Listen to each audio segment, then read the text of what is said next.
வாழ்க வையகம், வாழ்க வையகம், வாழ்க வளமுடன்.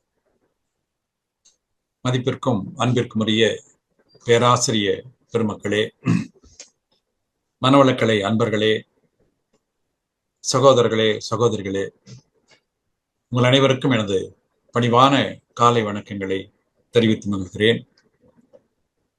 இன்று நாம் அருட்தந்தையருடைய வழியில் நின்று அறிவின் வளர்ச்சி நிலை என்பது பற்றி நாம் கொஞ்சம் சிந்திக்க இருக்கின்றோம். எப்படி இந்த அறிவு என்பது இந்த பிரபஞ்சத்திற்குள்ளே மலர்ச்சி அடைந்திருக்கிறது, அது எங்கிருந்து ஆரம்பித்தது, அது மனிதனிடத்தில் எவ்வாறாக இருக்கிறது என்பது பற்றிய சில சிந்தனைகளை நாம் இப்போ பார்க்க இருக்கின்றோம். மகிழ்ச்சியுடைய வழியிலே நின்று சிந்தனை செய்வோம். இப்படிப்பட்ட ஒரு நல்ல நிகழ்ச்சிக்கு உதவியாக இருக்கக்கூடிய இந்த ஐடி துறைக்கு நம்முடைய நன்றிகளை தெரிவித்துக் கொள்கிறோம். இதற்கு பொறுப்பாக இருந்து அதனை ஒருங்கிணைத்து நடத்தி கொண்டிருக்கக்கூடிய அத்தனை பேருக்கும் நன்றிகளை தெரிவித்து இப்பொழுது நாம் இந்த அறிவின் வளர்ச்சியில என்பது பற்றிய சில செய்திகளை பார்ப்போம். அடுத்த சிலை. அருட்தந்தை அவர்கள் அந்த சுத்த வெளியின் தன்மைகளை சொல்வார்கள். எல்லாவற்றுக்கும் மூலமாக இருக்கக்கூடிய அந்த அருட்பேர் ஆற்றல், அந்த சுத்தவெளி, அந்த வெட்டவெளி, காரிருள் என்று சொல்லக்கூடியது 4 தன்மைகள்: வற்றாயிருப்பு, பேராற்றல், பேரறிவு, காலம் என்ற 4 தன்மைகளை பெற்றிருக்கு என்று சொல்வார்கள். பொதுவாக தெய்வம், கடவுள், ஆதி, அனாதி, பிரம்மம் என்று சொல்வதெல்லாம் இந்த உலகம் முழுவதும் சொல்லக்கூடியது, எல்லோரும் சொல்லக்கூடியது அந்த சுத்த வெளியை, வெட்ட வெளியை, காரிருள், கும்மிருட்டு என்று சொல்லக்கூடியதைத்தான் தெய்வம் என்று சொல்கிறார்கள். அதை நம்முடைய இந்திய கலாச்சாரத்திலே அது அசையாமல் இருப்பதால், மௌனமாக இருப்பதால் சிவம் என்று சொல்கிறார்கள். அதுவே பார்ப்பதற்கு இருளாக இருப்பதால் கிருஷ்ணன் என்று சொல்கிறார்கள். அதே சுத்தவெளி, வெட்ட வெளியைத்தான் அதனை இஸ்லாம் மதத்திலே அல்லாஹ் என்று சொல்கிறார்கள். அதே சுத்தவெளி, வெட்ட வெளியைத்தான் கிறிஸ்துவ வளர்ந்த பகுதியிலே அதனை பரமபிதா, பிதா என்று சொல்கிறார்கள். ஆக அந்த சுத்தவெளி, வெட்டவெளி ஒன்றுமில்லாததல்ல, அது பேராற்றல் படைத்தது, பேரறிவு படைத்தது. அதற்குள்ளே ஒரு மென்மையான அதிர்வுகள் இருந்து கொண்டிருக்கு. அதைத்தான் காலம் என்று மகிழ்ச்சியர்கள் சொல்கிறார்கள். இப்படி அந்த சுத்த வெளிக்குள்ளே இருக்கக்கூடிய ஆற்றல், அந்த அறிவு தான் ஒவ்வொரு பொருளுக்குள்ளாகவும் இருக்கிறது, ஒவ்வொரு அணுவுக்குள்ளாகவும் இருக்கிறது, ஒவ்வொரு ஜீவனுக்குள்ளாகவும் இருக்கிறது. அப்ப சுத்தவெளியுடைய பேராற்றல், அந்த பேரறிவு ஒவ்வொரு துளி துளியாக அது அணுவுக்குள்ளாகவும் அண்டத்திற்குள்ளாகவும் எல்லா இடத்திலும் அது நிரம்பி இருக்கிறது. அப்ப அந்த அறிவின் ஒரு பகுதி தான் ஒவ்வொரு பொருளிலும் அறிவாக இருக்கிறது. அந்த ஒவ்வொரு பொருளில் அறிவாக இருப்பதைத்தான் நம்ம குணம் என்று சொல்கிறோம். உப்பு எடுத்து வாயில வச்சு பார்த்தா அது உவர்ப்பு வருது, அது வெள்ளையாதான் இருக்கு. ஆனா அதே மாதிரி சர்க்கரை எடுத்து அஸ்கா வச்சாலும் அது வெள்ளையாதான் இருக்கு. ஆனா இது எப்படி இனிக்குது? அது அது அந்த பொருளின் அணுக்கள் எப்படி கூடி இருக்கிறது, எப்படிப்பட்ட அணுக்கள் அங்கு சேர்ந்து இருக்கிறது என்பதை பொறுத்து அதனுடைய குணங்கள் வேறுபடுகிறது. இதுதான் அதனுடைய அறிவு நிலை. உப்பினுடைய அறிவு உவர்ப்பாக இருக்கும், சர்க்கரையுடைய அறிவு இனிப்பாக இருக்கும். இப்படி ஒவ்வொரு பொருளுக்குள்ளாகவும் அங்கே அது இயக்கமாக இருக்கிறது, அறிவாக இருக்கிறது. அப்ப அந்த அறிவு எப்படி பொருளுக்குள்ளாக வளர்ச்சி அடைந்து வருகிறது, எப்படி ஜீவனுக்குள்ளாக வளர்ச்சி அடைந்து வருகிறது என்பதை நாம் ஒவ்வொரு நிலையிலும் பார்க்க இருக்கிறோம். அடுத்த ஸ்லைட். இந்த சுத்தவெளியில் இருக்கக்கூடிய அறிவு, ஆற்றல், இவையெல்லாம் எப்படி மாறி வருகிறது? அப்ப நாம் பார்க்கக்கூடிய இந்த பிரபஞ்சம் எல்லாம் ஒரு காலத்தில் அது பிரபஞ்சமாக இல்லை, அது முழுக்க முழுக்க சுத்தவெளியாக இருந்தது. அதிலிருந்துதான் ஒவ்வொன்றாக தோன்றி அந்த இறைத்துகள் வந்து அதன் பிறகு விண்கள் ஒன்று கூடி, அந்த விண்கள் ஒன்று கூடி காற்று, நெருப்பு, நீர், நிலம் என்று சொல்லக்கூடிய பஞ்சபூதங்கள் வந்து அதன் பிறகு நாம் பார்க்கக்கூடிய இந்த சூரியன், சந்திரன், நட்சத்திரங்கள் என்ற இந்த பகுதியெல்லாம் வருகிறது. அதன் பிறகு பூமி போன்ற ஒரு அமைப்பு, அந்த பூமியிலே உயிரினங்கள், 1 அறிவு, 2 அறிவு, 3 அறிவு, 4 அறிவு, 5 அறிவு, 6 அறிவு அல்ல மனிதன் வரை முடிகிறது. இது தானே அந்த அறிவு இத்தனையும் செய்கிறது, அந்த ஆற்றல் இத்தனையுமாக மாறி வருகிறது. இதைத்தான் தன்மாற்றம் என்று சொல்கின்றோம். அந்த இயல்போக்கம் உள்ளே அடங்கி இருக்கக்கூடிய அந்த ஆற்றல், அந்த அறிவு அந்தந்த இடத்திற்கேற்ப அது சுவையாக, மனமாக வருகிறது. அந்தந்த ஜீவனுக்கு ஏற்ப அது புலன்களாக, கைகளாக, கால்களாக, கண்ணாக வந்து கொண்டிருக்கிறது. அது இயல்போக்கம் என்று சொல்கிறோம். கூறுதலர் மனிதனாக வருகின்ற போது அந்த மனிதனுக்குள்ளே அவருடைய எண்ணம், சொல், செயல் தூய்மையாக இருந்தால் வாழ்க்கையில் மகிழ்ச்சி, அமைதி, பேரானந்தம். அந்த எண்ணம், சொல், செயல் தூய்மை குறைந்து அது தீங்கு கொடுக்கக்கூடியதாக இருந்தால் வாழ்க்கையில் துன்பம் துன்பம் துன்பம். இப்படி ஒரு மனிதனுடைய எண்ணம் சொல் செயலுக்கு ஏற்ப நன்மையோ தீமையோ அமைவைத்தான் கூர்தலறம் கூர்மையான நுண்ணிய தெய்வ நீதி என்று சொல்கிறோம். ஆகவே அந்த சுத்த வெளியில் அடங்கியிருக்கூடிய ஆற்றல், அந்த அறிவு, அது எல்லா பொருளுக்குள்ளும் அறிவாக இருக்கிறது, எல்லா ஜீவனுக்குள்ளும் அறிவாக இருக்கிறது, அது எல்லா மனிதனுக்குள்ளும் அறிவாக இருக்கிறது. அப்ப அங்க இருக்கக்கூடிய ஆற்றலின் ஒரு பகுதி தான் எல்லா பொருளும், அங்க இருக்கக்கூடிய அறிவின் ஒரு பகுதி தான் எல்லா பொருளுக்குள்ளும் நடக்கக்கூடிய அந்த இயக்கங்கள் எல்லாம் அந்த அறிவின் ஒரு பகுதி தான். அதைத்தான் மகிழ்ச்சியர்கள் 3 திறம் என்று சொல்லி தன்மாற்றம், இயல்பூக்கம், கூர்தல் அறம் என்று சொல்கிறார்கள். ஆகவே அந்த சுத்த வெளியில் அடங்கி இருக்கக்கூடிய பேராற்றல், அந்த பேரறிவு ஒவ்வொரு துகளுக்குள்ளாகவும் இருக்கிறது. அந்த துகள்கள் ஒன்று கூடிய சூரியனாக இருக்கலாம், சந்திரனாக இருக்கலாம், நட்சத்திரமாக இருக்கலாம், அண்டமாக இருக்கலாம், அதற்குள்ளும் இருக்கிறது. பின்னர் அந்த 5 வகையான பௌதிக பிரிவுகள் கூடுகின்ற போது உயிரினம் தோன்றுகிறது. அது ஓரறிவுள்ள தாவரமாக இருக்கலாம், அல்லது ஆறறிவுள்ள மனிதனாக இருக்கலாம். அந்த எல்லாவற்றுக்குள்ளும் அந்த இயக்கமாக இருப்பது அந்த அறிவினுடைய நிலைகள் தான். அடுத்த ஸ்லைட். இப்போ பாருங்க, பௌதீகம், ஆன்மீகம், தெய்வீகம், 5 வகையான பௌதீக பிரிவுகள். நிலம், நீர், நெருப்பு, காற்று, விண் அல்லது ஆகாசம். இதைத்தான் பஞ்ச பூதங்கள் என்று சொல்கிறோம். பூதம்னா பௌதீகம் என்ற வார்த்தை மருவி வந்ததுதான் பூதம். பருப்பொருள், இதெல்லாம் ஒரு கெட்டியான பொருள். நிலத்தை தொட்டு பார்க்கலாம், நீரை தொட்டு பார்க்கலாம். பருப்பொருள். அப்ப இந்த 5 வகையான பௌதீக பிரிவுகள் உருவாக்கிய நிலையைத்தான் நாம் பிரபஞ்ச பரிணாமம் என்று சொல்கிறோம். இந்த எப்படி உருவானது என்ற நிலையில அதன் பிறகு உயிரினங்கள் எல்லாம் தோன்றி வந்த பிறகு மனிதன் தனது அறிவிலே முதிர்ச்சி அடைகின்ற போது அந்த மனிதன் தெய்வத்தை பற்றி தெரிந்து கொள்கிறான். எப்படி இந்த பிரபஞ்சம் உருவானது என்பதை பற்றி தெரிந்து கொள்கிறான். இங்க ஆற்றல், அந்த காந்த ஆற்றல் எப்படி அழுத்தம், ஒளி, ஒளி, சுவை, மனமாக பல்வேறு நிலையில் வந்தது என்பதை தெரிந்து கொள்கிறான். அப்படி மனிதன் தனது மனதை பக்குவப்படுத்தி இந்த பிரபஞ்ச தோற்றத்தையும் உயிரின தோற்றத்தையும் அந்த இறைவனை உணர்ந்து கொள்ளக்கூடிய ஒரு முயற்சி, அதைத்தான் நம்ம ஆன்மீகம் என்று சொல்கிறோம். அந்த ஆன்மா இதமாக இருப்பது ஆன்மீகம். அப்படி தன்னுடைய மூலத்தை நினைக்கின்ற போதுதான் அங்க ஒரு அமைதி கிடைக்கும், மகிழ்ச்சி கிடைக்கும், ஆனந்தம் கிடைக்கும். சரி, அடுத்ததாக தெய்வீகம். அப்படி கிடைத்த அந்த ஆனந்தத்தை, மகிழ்ச்சியை நிலையாக வைத்துக் கொள்வது, அந்த இறைநிலையுடைய வளங்கள், அவற்றை உணர்ந்து கொள்வது, அறிந்து கொள்வது, அந்த பேரின்ப நிலையிலேயே நிலைத்து நிற்பது, அன்பும் கருணையுமாக இருப்பது, இந்த பிரபஞ்சத்தை முழுமையாக வாழ வைப்பது, வாழ்த்திக் கொண்டிருப்பது என்ற நிலையிலே அது தெய்வீகமாக மாறுகிறது. பௌதீகம், ஆன்மீகம், தெய்வீகம் என்ற இந்த நிலைகள் ஒவ்வொன்றாக வர ஆரம்பிக்கிறது. அடுத்த ஸ்லைட். இப்போ மகிழ்ச்சி சொல்லக்கூடிய அந்த தன்மாற்றம், இயல்பூக்கம், கூர்தல் அறம், அதை கொஞ்சம் அப்படியே கவனிச்சு பார்த்தோம்னாக்கும், தன்மாற்றம் என்பது அங்குதான் தானே மாறி மாறி வந்து பௌதீக பிரிவுகளாக, நிலமாக, நீராக, நெருப்பாக, காற்றாக, ஆகாசமாக, முதலில் அந்த சுத்த வெளி, அதிலிருந்து இறைத்துகள்கள் தோன்றி அது ஒன்று கூடி விண் உருவாகிறது. அந்த விண்கள் மட்டும் இருக்கக்கூடிய பகுதியைத்தான் ஆகாசம் என்று சொல்கிறோம். மேலும் அடர்த்தி அதிகமானால் காற்று, அதன் பிறகு நெருப்பு, நீர், நிலம், 5 வகையான பௌதீக பிரிவுகள். இப்படி வருவதைத்தான் பொதுவாக தன்மாற்றம் என்று சொல்கிறோம். அடுத்தது ஆன்மீகம். ஒரு மனிதனா உயிரினமாக வருகின்ற போது ஓரறிவிலிருந்து 6 அறிவுள்ள மனிதனாக வந்து அந்த மனிதன் மேலும் தனது அறிவை வளர்த்துக் கொள்ள முயல்கின்ற போது, அந்த மனதை அமைதிப்படுத்த முயற்சிக்கின்ற போது, அங்குதான் அந்த பேராற்றலும் பேரறிவும் அவனுக்கு உறுதுணையாக இருந்து தன்னை அறிந்து கொள்வதற்கும் தனக்கு மூலமான அந்த தெய்வத்தை உணர்ந்து கொள்வதற்கும் அங்கு ஒரு வழி செய்கிறது. அந்த ஆன்மா இதமாக மகிழ்ச்சி அடைந்து அமைதி பெறுகிறது.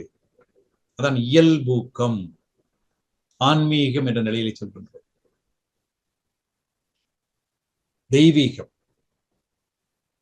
ஒரு மனிதன் தன்னை உணர்ந்து கொள்கின்ற போது அவன் தனக்கும் துன்பம் இல்லாத, பிறருக்கும் துன்பம் இல்லாத வாழ்க்கை முறையை அமைத்துக் கொள்வான். எண்ணம் தூய்மையாக இருக்கும், சொல் தூய்மையாக இருக்கும், செயல் தூய்மையாக இருக்கும். அதற்கேற்ப வாழ்க்கை முழுவதும் மகிழ்ச்சி, அமைதி இருக்கும். அது தெய்வீகம் என்ற நிலையிலே கூறுதல் அறமாக இருக்கிறது. நெக்ஸ்ட். இப்ப பாருங்க, மகிழ்ச்சி அவர்கள் நமக்கு இந்த வாழ்க்கை தத்துவம் என்ற நிலையிலே மகிழ்ச்சி அவர்கள் சொல்லியிருப்பார்கள். எப்படி அந்த அறிவு வளர்கிறது என்பதை பற்றி சொல்கின்ற போது மகிழ்ச்சிகள் சொல்வார்கள். அதாவது நம்பிக்கை, விளக்கம், முழுமை பேறு, என்ற நிலையில் அவர் அறிவு வளர்க்கிறது. பொதுவாக ஒரு குழந்தைக்கு எப்படி அறிவு வளர்க்குதுன்னு பார்த்தீங்கன்னா, முதல்ல நம்பிக்கை. பெரியவங்களை பார்க்குறாங்க, அவங்க சொல்றதை அப்படியே கேட்குறாங்க, ஏன் எதுக்குன்னு கேள்வி கேட்கறது இல்லை, அதையே தன்னுடைய வாழ்க்கையாக மாற்றிக்கொண்டு அந்த படிகளை ஏறி வருகிறார்கள். அது ஒரு நம்பிக்கையினுடைய ஒரு அடையாளம். அடுத்து ஒவ்வொரு கேள்வியாக கேட்க ஆரம்பிக்கிறார்கள், தெரிஞ்சுக்கிறாங்க ஏன் இப்படி வருது, எதுக்கு வருது என்று சொல்லி அங்குதான் புரிந்து கொள்ள ஆரம்பிக்கிறார்கள். ஒரு குழந்தைய பார்த்தீங்கன்னா எங்க போனாலும் ஏதாவது நோண்டிக்கிட்டு இருக்கும், சின்ன சின்ன பொருள் எடுத்து உடைக்கும், செய்யும், அதை பத்தி ஆராய்ச்சி பண்ணும். அப்போ ஏன் எதற்கு என்ற நிலைகள் அங்கு ஓடிக்கொண்டிருக்கும். சிந்தனைகள் அப்படித்தான் வரும். அது விளக்கம் தெரிந்து கொள்வதற்காக எடுத்துக்கொள்ள முயற்சி. அப்படி அந்த தெரிந்து கொண்ட பிறகு நன்மை எது தீமை எது என்று அந்த நன்மையை நோக்கிய வாழ்க்கையை வாழப்பழகு நிலைதான் முழுமை பேர் என்று சொல்கிறோம். நம்பிக்கை, விளக்கம், முழுமை பேரு, இவையெல்லாம் அறிவினுடைய வெவ்வேறு நிலைகள். குழந்தையாக இருக்கின்ற போது நம்பிக்கை, பின்னர் வயது ஒரு வாலிபு பருவம் வருகின்ற போது எல்லாவற்றையும் தெரிந்து கொள்ளக்கூடிய அறிவு, விஞ்ஞான அறிவு, மெய்ஞான அறிவு இவற்றெல்லாம் தெரிந்து கொண்ட பிறகு அதன்படி தன்னுடைய வாழ்க்கையை அமைத்துக் கொண்டு தனக்கும் பிறருக்கும் துன்பமில்லாத வகையில் வாழ்க்கையை அமைத்துக் கொண்டு அந்த இயற்கை இன்பத்தை முழுமையாக அனுபவித்து அறிவிலை முழுமை பெற்று அந்த முழுமையான அறிவில் இந்த பேரானந்தத்தை அனுபவிக்கக்கூடிய நிலைதான் முழுமை பேர் என்று சொல்கின்றோம். இப்படித்தான் அறிவு வளர்ச்சி அடைகிறது. ஆரம்பத்தில் குழந்தைகளாக இருந்தபோது நம்பிக்கை, பின்னர் வளர்கின்ற போது நாம் பல்வேறு விளக்கங்களை பெற்று நம்முடைய கருத்துக்களை உறுதிப்படுத்திக் கொள்கிறோம். அதன் பிறகு அந்த கருத்துக்களை ஏற்ப நம்முடைய வாழ்க்கையை அமைத்துக் கொண்டு ஒரு முழுமையான வாழ்க்கையை, உண்மையான வாழ்க்கையை வாழ்ந்து பார்க்கின்றோம். அடுத்தது நம்பிக்கை. குழந்தைகள் பெரியவர்களை பின்பற்றி வாழ்தலை போல் அறிவில் போதிய வளர்ச்சி பெறாதவர்கள் அறிவில் முழுமை பெற்றவர்களை பின்பற்றி வாழும் வாழ்க்கைதான் பக்தி மார்க்கம் என்று சொல்கிறோம். ஆம், பெரியவர்களை, அறிஞர்களை பின்பற்றி சாதாரண மனிதர்கள் வாழக்கூடிய வாழ்க்கை, இது நம்பிக்கையின் வழியில் நடக்கக்கூடிய ஒன்று. நெக்ஸ்ட் பாருங்க. விளக்கம். சிந்திக்கக்கூடிய காலம் வந்த பிறகு தானே சிந்தித்து விளைவறிந்த விழிப்போடு வாழக்கூடிய வழி ஞான மார்க்கம். ஓரளவுக்கு வயது வந்து விட்டது, சிந்தனை உயர்ந்து வருகிறது, தனக்கு வேண்டிய தேவைகளை பூர்த்தி செய்யக்கூடிய அளவுக்கு தன்னுடைய அறிவு வளர்ந்து வருகிறது. இப்பொழுது ஒவ்வொன்றையும் சிந்தித்து சிந்தித்து அது என்னென்ன பொருள், என்னென்ன மனிதர்கள், என்னென்ன வாழ்க்கை முறை, எப்படி அதை அமைத்துக் கொள்ள வேண்டும் என்ற ஒரு நிலை, சிந்திக்கக்கூடிய காலம் வந்த பிறகு தானே சிந்தித்து விளைவறிந்த விழிப்போடு வாழக்கூடியதான் ஞான மார்க்கம் என்று சொல்கிறோம். இது விளக்க வழி. விளங்கிக் கொள்வது, புரிந்து கொள்வது, புரிந்து கொண்ட நிலையிலே வாழ்க்கையை அமைத்துக் கொள்வது. அடுத்தது முழுமை பேர். இயற்கை தத்துவம், வாழ்க்கை தத்துவம், அறிவின் மூலம் முடிவு இவற்றை எல்லாம் பற்றிய தெளிவான விளக்கத்தை அறிந்து கொள்ளுதல், இது ஞான மார்க்கத்தினுடைய கடைசி நிலை, முடிவான நிலை. அதைத்தான் முழுமை பேர் என்று சொல்கிறோம். அப்ப இந்த பிரபஞ்சம் எப்படி உருவானது, உயிரினங்கள் எப்படி உருவானது, எல்லா நிகழ்ச்சிகள் எப்படி நடக்கின்றன, ஒரு மனிதனுடைய வாழ்க்கை என்பது என்ன, அந்த தத்துவம் எப்படி விளங்கி கொண்டிருக்கிறது, நாம் வந்ததனுடைய மூலம் எங்கே போய் முடிய போகிறோம் என்று எல்லாவற்றையும் ஒரு முழுமையாக உணர்ந்து கொள்வது, மனம் அமைதிப்படுகின்ற போது அந்த அமைதியான மனத்தின் ஆழத்திலே இந்த செய்திகள் எல்லாம் அறிந்து கொள்ளக்கூடிய தன் அகக்காட்சி என்று சொல்கிறோம். இது ஞான மார்க்கத்தினுடைய முடிவான நிலை, முழுமை பேர் என்று சொல்கின்றோம். அடுத்த சிலை இப்ப பாருங்க, அந்த அறிவு, ஏன்னா அந்த சுத்த வெளிக்குள்ள இருக்கக்கூடிய பேராற்றல், பேரறிவு, அந்த பேராற்றல் தான் இத்தனை பிரபஞ்சமாக, நிலமாக, நீராக, நெருப்பாக, காற்றாக, ஆகாசமாக மாறியது, பொருளாக மாறியது. அந்த பொருளுக்குள்ளே அசைவுகளாக, இயக்கமாக மாறியதெல்லாம் அது அறிவுதான். அறிவு என்பது உண்மை, அதை குறிக்கக்கூடியது. அறிவு என்பது இறைநிலையின் தன்மை.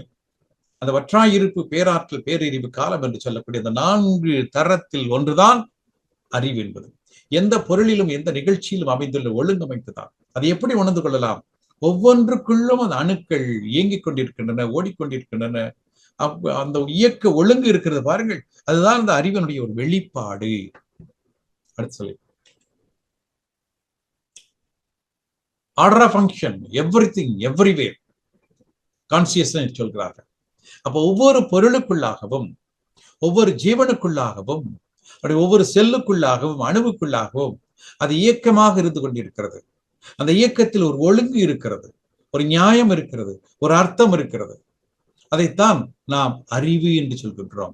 ஆர்டர் ஆஃப் ஃபங்க்ஷன், அந்த இயக்க ஒழுங்கைத்தான்.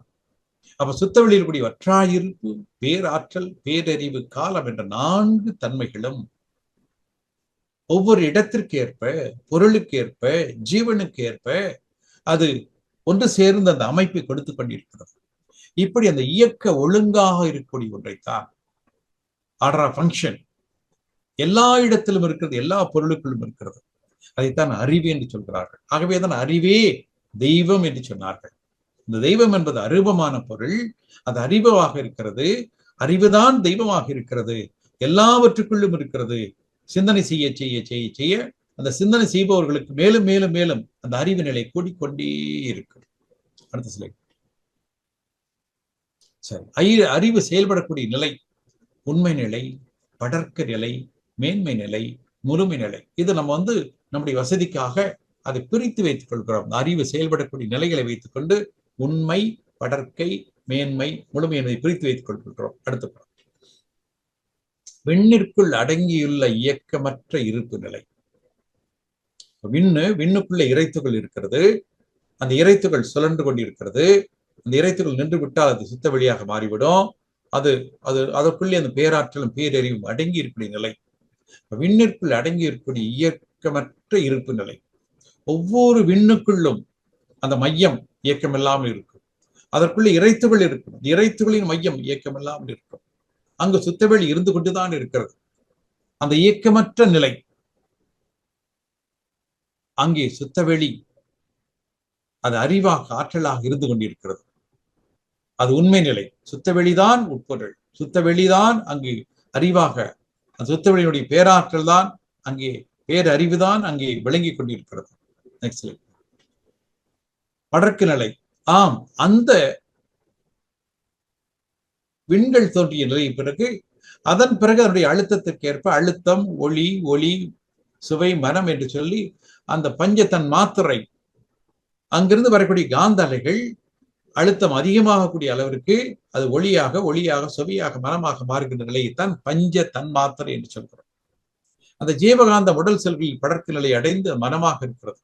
அதே ஜீவகாந்த ஆற்றல் நமது புலன்கள் வழியாக வெளியிருக்கிற போது புலன் உணர்வுகளாகவும், மூளை வழியாக வெளியிருக்கின்ற போது எண்ணங்களாகவும், இப்படி இருக்கக்கூடிய நிலையைத்தான் பொதுவாக மனம் என்று சொல்கிறோம். அடுத்து சொல்லிப்போம். மனமே அறிவின் மேன்மை நிலையாகவும் சிறப்பு நிலையாகவும் அறிவு உட்பொருளாக உள்ளது. அறிவு என்பதே இறைநிலை என்றும் பேரறிவு என்றும் வழங்கப்படுகிறது. மனம் தான் அமைதி அடையக்கூடிய நிலைக்கேற்ப அது அறிவாக மாறுகிறது. மனம் முழுமையாக முழுமையாக முழுமையாக அது அமைதி அடைய அடைய அடைய அந்த அறிவு பேரறிவாக மாறி இருக்கிறது. அந்த இறைநிலைக்கு இருக்கக்கூடிய அந்த பேரறிவு ஒவ்வொரு மனிதனும் அந்த மனதை அமைதிப்படுத்துகின்ற போது அதை அனுபவிக்க முடியும். அடுத்து சொல்லி மனித மனம் காந்த அலை. இப்ப மனித மனம் என்பது என்ன? நமக்குள்ளாக இருக்கக்கூடிய அந்த காந்த அலையினுடைய வெளிப்பாடு தான். புலன்கள் வழியாக உணர்வுகளாகவும், மூளை வழியாக எண்ணங்களாகவும் தொடர்ந்து வந்து கொண்டிருக்கக்கூடிய இந்த காந்த அலையின் மாற்றத்தை தான் பொதுவாக மனம் என்று சொல்கிறோம். இறையே அடித்தளம். காந்தம் எப்படி தோன்றுகிறது? அந்த சுத்த வெளியிலே இந்த அசைவுகள் ஏற்படக்கூடிய நிலையிலே தான் அது காந்தமாக மாறுகிறது. மாய்த்திட புலன் கவர்ச்சி மனம் அறிவாயும். அப்ப மனதை கொஞ்சம் அமைதி வரை செய்கின்ற போது வீணான புலன் கவர்ச்சி என்பது இல்லாமல் போய்விடும். மனம் அங்கே அமைதி அடைய அது அறிவாக மாறிக்கொண்டிருக்கும். புனிதமான பிரமமே இப்பிரபஞ்சமாய் தானுமாய் பூரித்துள்ள தன்மலர்ச்சி புகழனைத்து உணரலாம். ஆம், அந்த சுத்தவெளிதான், வெட்டவெளிதான், அந்த பிரமம்தான் நாம் பார்க்கக்கூடிய இவ்வளவு பெரிய பிரபஞ்சமாக இருக்கிறது. நட்சத்திரங்களாக இருக்கிறது, பூமியாக இருக்கிறது. பூமிக்குள்ளே அது ஓரறிவுள்ள தாவர முதல் 6 அறிவுள்ள மனிதன் வரை வருகிறது என்று உணர்ந்து கொள்ளலாம். புனிதமான பிரம்மமே பிரபஞ்சமாய் தானுமாய் பூரித்துள்ள தன்மலர்ச்சி புகழனைத்தும் உணரலாம். தனித்தனியாய் தோன்றும் எந்த தரமுடிய பொருளிலும் தத்துவமாம் தெய்வம் உள்ள தன்மையை உணர்த்தும். இப்படி நம்ம ஒவ்வொரு பொருளுக்குள்ளாகவும், அது நிலம், நீர், நெருப்பு, காற்று, ஆகாசம் இருந்தாலும் சரி, ஒவ்வொரு ஜீவனாக இருந்தாலும் சரி, அங்கு நடக்கக்கூடிய இயக்கங்களை முற்றிலும் கவனித்துக் கொண்டு வந்தால் பூரித்துள்ள தன்மலர்ச்சி புகழனைத்து உணர்ந்தல். அதனை பற்றிய ஒரு உண்மை நிகழ்வை, உண்மை உணர்வை தெரிந்து கொள்ளலாம். தனித்தனியாய் தோன்றும் என்ற தரமுடைய பொருளிலும் தத்துவமாம் தெய்வம் உள்ள தன்மை விளங்கிடும். இவ்வாறு ஆராய்ச்சி என்ற போது அந்த தெய்வம் தான் இத்தனை மாற்றங்கள் அடைந்து அது இன்று பொருளாக இருக்கிறது, மனிதனாக இருக்கிறது என்று உண்மை உணர்ந்து கொள்ளலாம். கனிந்த அந்த பேரறிவில் கருத்துணர்ந்த ஞானிகள் கண்ட உயர் பிரம்மஞானம் காட்டினார் மர்கள். அப்படிப்பட்ட நிலையை அடைந்த பெரியவர்கள், ஞானிகள், அவர்கள் உருவாக்கி வைத்ததுதான், அவர்கள் உணர்ந்த செய்திகளை சொல்கின்ற போது அந்த பிரம்ம ஞானம், இந்த இறைநிலைதான் அனைத்து மாற்றம் பெற்று பஞ்சபூதங்களாக வந்திருக்கிறது. அதுதான் மாற்றம் பெற்று இத்தனை பார்க்கக்கூடிய நட்சத்திரங்களாக பிரபஞ்சமாக இருக்கிறது. அதுதான் மாற்றம் பெற்று உயிரினமாக வந்து ஓரறிவு முதல் ஆறறிவு வரையுள்ள மனிதனாக இருக்கிறது என்ற உண்மையை உணர்ந்து கொள்ளலாம். இதுதான் பிரம்மஞானம். அடுத்த ஸ்லைட். முழுமை நிலை கடைசியாக இருக்கக்கூடியது மெய்ஞானம் என்பது அறிவினுடைய முழுமை நிலை. இதை உணரும் போது சலிப்பில்லா இன்பம். உணர்வதற்கான வழி ஆறாவது அறிவின் முழுமை பேர். ஆம், மனிதன் ஆறாவது அறிவு படைத்தவன். அந்த ஆறாவது அறிவை முழுமையாக பயன்படுத்திக் கொள்கின்ற போது, அந்த முயற்சியை சரியாக செய்கின்ற போது, அதுக்கு அறிவினுடைய உச்சகட்ட நிலையை அடைகிறது. மெய் ஞானம் என்பது அறிவுடைய முழுமை நிலை. அந்த அந்த முழுமை நிலையை உணர்கின்ற போது ஏற்படக்கூடிய ஒரு இன்பம் இருக்கிறது பாருங்கள். அதைத்தான் சலிப்பில்லா இன்பம் என்று சொல்கிறார்கள். இது ஆறாவது அறிவுடைய மனிதன் எல்லோருக்கும் முயற்சி செய்தால் கிடைக்கக்கூடிய ஒன்றுதான். Next slide. சரி, இப்ப அந்த அறிவு எப்படி செயல்படுகிறது? அந்த பேராற்றல், பேரறிவு, சுத்தவெளிக்கு இருந்த வற்றாயிருப்பு, பேராற்றல், பேரறிவு காலம் என்று சொன்னோமே, அதில் அந்த பேராற்றல் பேரறிவு எடுத்தது. பேராற்றல் என்பதுதான் அது ஒரு துகளாக வந்து, ஒரு எடையாக வந்து, அது அணுவாக, மற்ற பொருட்களாக, பஞ்சபூதங்களாக, உயிரினங்களாக, மற்ற எல்லாமாக வந்து கொண்டிருக்கிறது. அந்த பேராற்றல் தான் அது அணுவாக, செல்களாக, கூட்டாக வந்து கொண்டிருக்கிறது. அந்த பேரறிவு என்று சொல்வதுதான் ஒவ்வொன்றுக்குள்ளும் இயக்கமாக வந்து கொண்டிருக்கிறது. அது ஜடப்பொருள் என்ற அளவிலே அது ஒரு வடிவம், துல்லியம், இயக்கு ஒழுங்கு என்ற அளவில் ஒரு வடிவம் பாருங்க. ஒரு ரோஜா மலரை பாருங்க, இது இப்படித்தான் இருக்கணும். அதே மாதிரி வேறொரு ஒரு மலரை, ஒரு செவந்தி பூவை பார்க்கிறோம், ஒரு குரோட்டஸ் பார்க்கிறோம். ஒவ்வொன்றுக்கும் ஒரு வடிவம் இருக்கிறது. அடுத்து அந்த துல்லியம், ஒவ்வொன்றும் அது இயங்குகின்ற போது எந்த அளவிற்கு அது முறைப்படுகிறது. சரி, இப்ப அடுத்த ஸ்லைட் பாருங்க. வடிவம் என்பது ஒரு பொருளின் உருவ அமைப்பு. ரோஜா மலர் எப்படி இருக்கணும், இன்னொரு சமங்கி பூ எப்படி இருக்கணும், அல்லது ஒரு தாமரை பூ எப்படி இருக்கணும் என்று அந்த ஒரு வடிவம், அது ஒவ்வொரு பொருளுக்கும் ஒரு உருவ அமைப்பு இருக்கும். அடுத்து பாருங்க. துல்லியம், துல்லியம் என்பது ஒரு தாய் செடி எப்படி இருந்ததோ அதே போன்று சிறிது கூட பிழையில்லாத குணங்களும் அமைத்து தரும். ஒரு செடி என்ன போடுறீங்களோ, ஆலவதியை போட்டீங்கன்னா ஆலமரம் மாதிரியே முளைச்சு வரும், வேப்ப மரத்தை விதையை போட்டீங்கன்னா வேப்ப மரம் மாதிரியே முளைச்சு வரும். அப்ப எந்த வேறுபாடும் இல்லாமல் தனது தாய் மரம் எப்படி இருந்ததோ அதே போன்று வேறுபாடு இல்லாமல் இது வளர்ந்து கொண்டு வரும். அந்த துல்லியம், தாய் செடி எப்படி இருந்ததோ அதே போன்று பிழையில்லாது அந்த குணங்களை பெற்று வருதல் தான். மாம்பழத்தின் சுவையும் ஆப்பிள் பழத்தின் சுவையும், இப்ப நீங்க பாத்தீங்கன்னா ஒரு மாம்பழம் அது இதுல இருந்து வருகின்ற போது அதனுடைய சுவை எப்படி இருக்குது, அதே மாதிரி ஆப்பிள் மரத்திலிருந்து வரும்போது ஆப்பிள் எப்படி இருக்கிறது. அப்ப இதனுடைய எத்தனை ஆப்பிள் மரம் இருந்தாலும் அதற்கேற்ப அந்த சுவை, அந்த ஆப்பிள் சுவை இருக்கத்தான் செய்யும். எத்தனை மாம்பழம் இருந்தாலும் அதற்கேற்ப அந்த சுவை இருக்கத்தான் செய்யும். அடுத்தது இயற்கை ஒழுங்கு. எந்த செடியும் முளைக்க, வளர, பூத்து, காய், கனி கொடுக்க காலம் ஒத்து வர வேண்டி இருக்கிறது. இயற்கையை ஒட்டிய மாறாத விளைவை இயற்கை ஒழுங்கு. அப்ப இயற்கை ஒழுங்கு என்பது காலத்தாலே நடைபெறக்கூடிய அந்த சரியான மாற்றங்கள். அது வந்தே தீரும், அது யாரும் மாற்ற முடியாது. எந்த செடியும் முளைப்பதற்கு, வளர்வதற்கு, அது பூப்பதற்கு, காய் கனி பருவம் கொடுப்பதற்கு அந்த காலம் வர வேண்டும். அடுத்த படம். இனி உயிர் பொருள் என்று வருகின்ற போது அதே அறிவு ஒரு ஜீவன் என்று வருகின்ற போது உணர்தல், அனுபவித்தல், பிரித்துணர்தல் என்ற நிலையிலே வரும். ஜீவன்கள் என்று வருகின்ற போதுதான் இன்ப துன்பத்தை உணரக்கூடிய நிலை வருகிறது. அந்த இன்ப துன்பத்தை உணர்கின்ற போது அது துன்பமோ இன்பமோ பதிந்த நிலையிலே அது அனுபவமாக மாறிவிடுகிறது. அதன் பிறகு அதனை உணர்ந்து கொண்டு இனி தொடர்ந்து செய்வதா அல்லது மாற்றி செய்வதா என்ற நிலைக்கு வருகின்ற போதுதான் அந்த பிரித்துணர்தல், டிஸ்கிரிமினேஷன் என்ற நிலை. உணர்தல், அனுபவித்தல், பிரித்துணர்தல், காக்னிஷன், எக்ஸ்பீரியன்ஸ், டிஸ்கிரிமினேஷன் என்று சொல்லக்கூடிய நிலைகள். அடுத்து போறோம். ஒரு பொருளை பார்க்கின்ற போது கண்களிலிருந்து வெளியேறும் ஒளி அலைகள் அந்த பொருளின் மீது பட்டு தடை ஏற்படுகிறது. இந்த தடை பொருளின் தன்மைக்கேற்ப ஓரளவிலும் வடிவிலும் அமைதலை உணர்தலாகும். உணர்தல் என்பது ஒரு பொருளை பார்க்கின்ற போது கண்களிலிருந்து வெளியேறும் அலை, அந்த பொருளின் மீது பட்டு தடைபடுகிறது. அந்த தடை பொருளின் தன்மைக்கேற்ப ஒரு அளவிலும் வடிவிலும் அமைதலே உணர்தல். இப்போ நம்ம ஒரு இனிப்பான ஒரு கல்கண்டு எடுத்து வாயில் வைக்கிறோம். வாயில வைக்கின்ற போது அந்த நாவில் பட்டவுடனே ஒரு சுவை உணர்வு ஏற்படுகிறது. அப்ப அந்த பொருளிலிருந்து வரக்கூடிய அந்த காந்த அலைகள் அந்த நாவினுடைய அந்த ஜீவகாந்தத்தோடு கலந்து வருகின்ற போது நாம் அந்த பொருளுடைய இனிப்புத்தன்மையை அல்லது வெவ்வேறு குணங்களை உணர்ந்து கொள்கிறோம். அடுத்த படம். உடலிலிருந்து வெளியேறும் காந்த ஆற்றல் தன்மாற்றம் அடைகின்ற நிகழ்ச்சி மனதிற்கு இன்ப துன்பம். ஆம், அந்த அனுபவம் என்பது அந்த காந்த அலைகள் எப்படி நமக்கு ஒத்து இருக்கிறது, எப்படி நம்மோடு இயங்கி வருகிறது என்பதற்கேற்ப அங்கே இன்பம், துன்பம், அமைதி, பேரின்பம் என்று சொல்லி பொதுவாக நம்முடைய ஜீவகாந்தம் அதிகமாக இருக்கின்ற போது இன்பமாகவும், ஜீவகாந்தம் குறைவாக இருக்கிற போது துன்பமாகவும், அந்த ஜீவகாந்தம் அதிகமாகவும் இல்லை குறைவாகவும் இல்லை ஒரு அளவாக இருந்து கொண்டிருக்கின்ற நிலையில் அமைதியாகவும், அந்த அமைதி நீடித்து நீடித்து வருகின்ற போது பேரின்பமாக மாறக்கூடிய நிலை. அப்ப இதைத்தான் பொதுவாக அனுபவம் என்று சொல்கிறார். இன்பம், துன்பம், அமைதி, பேரின்பம் என்ற நிலையில். அடுத்த சிலை போவோம்.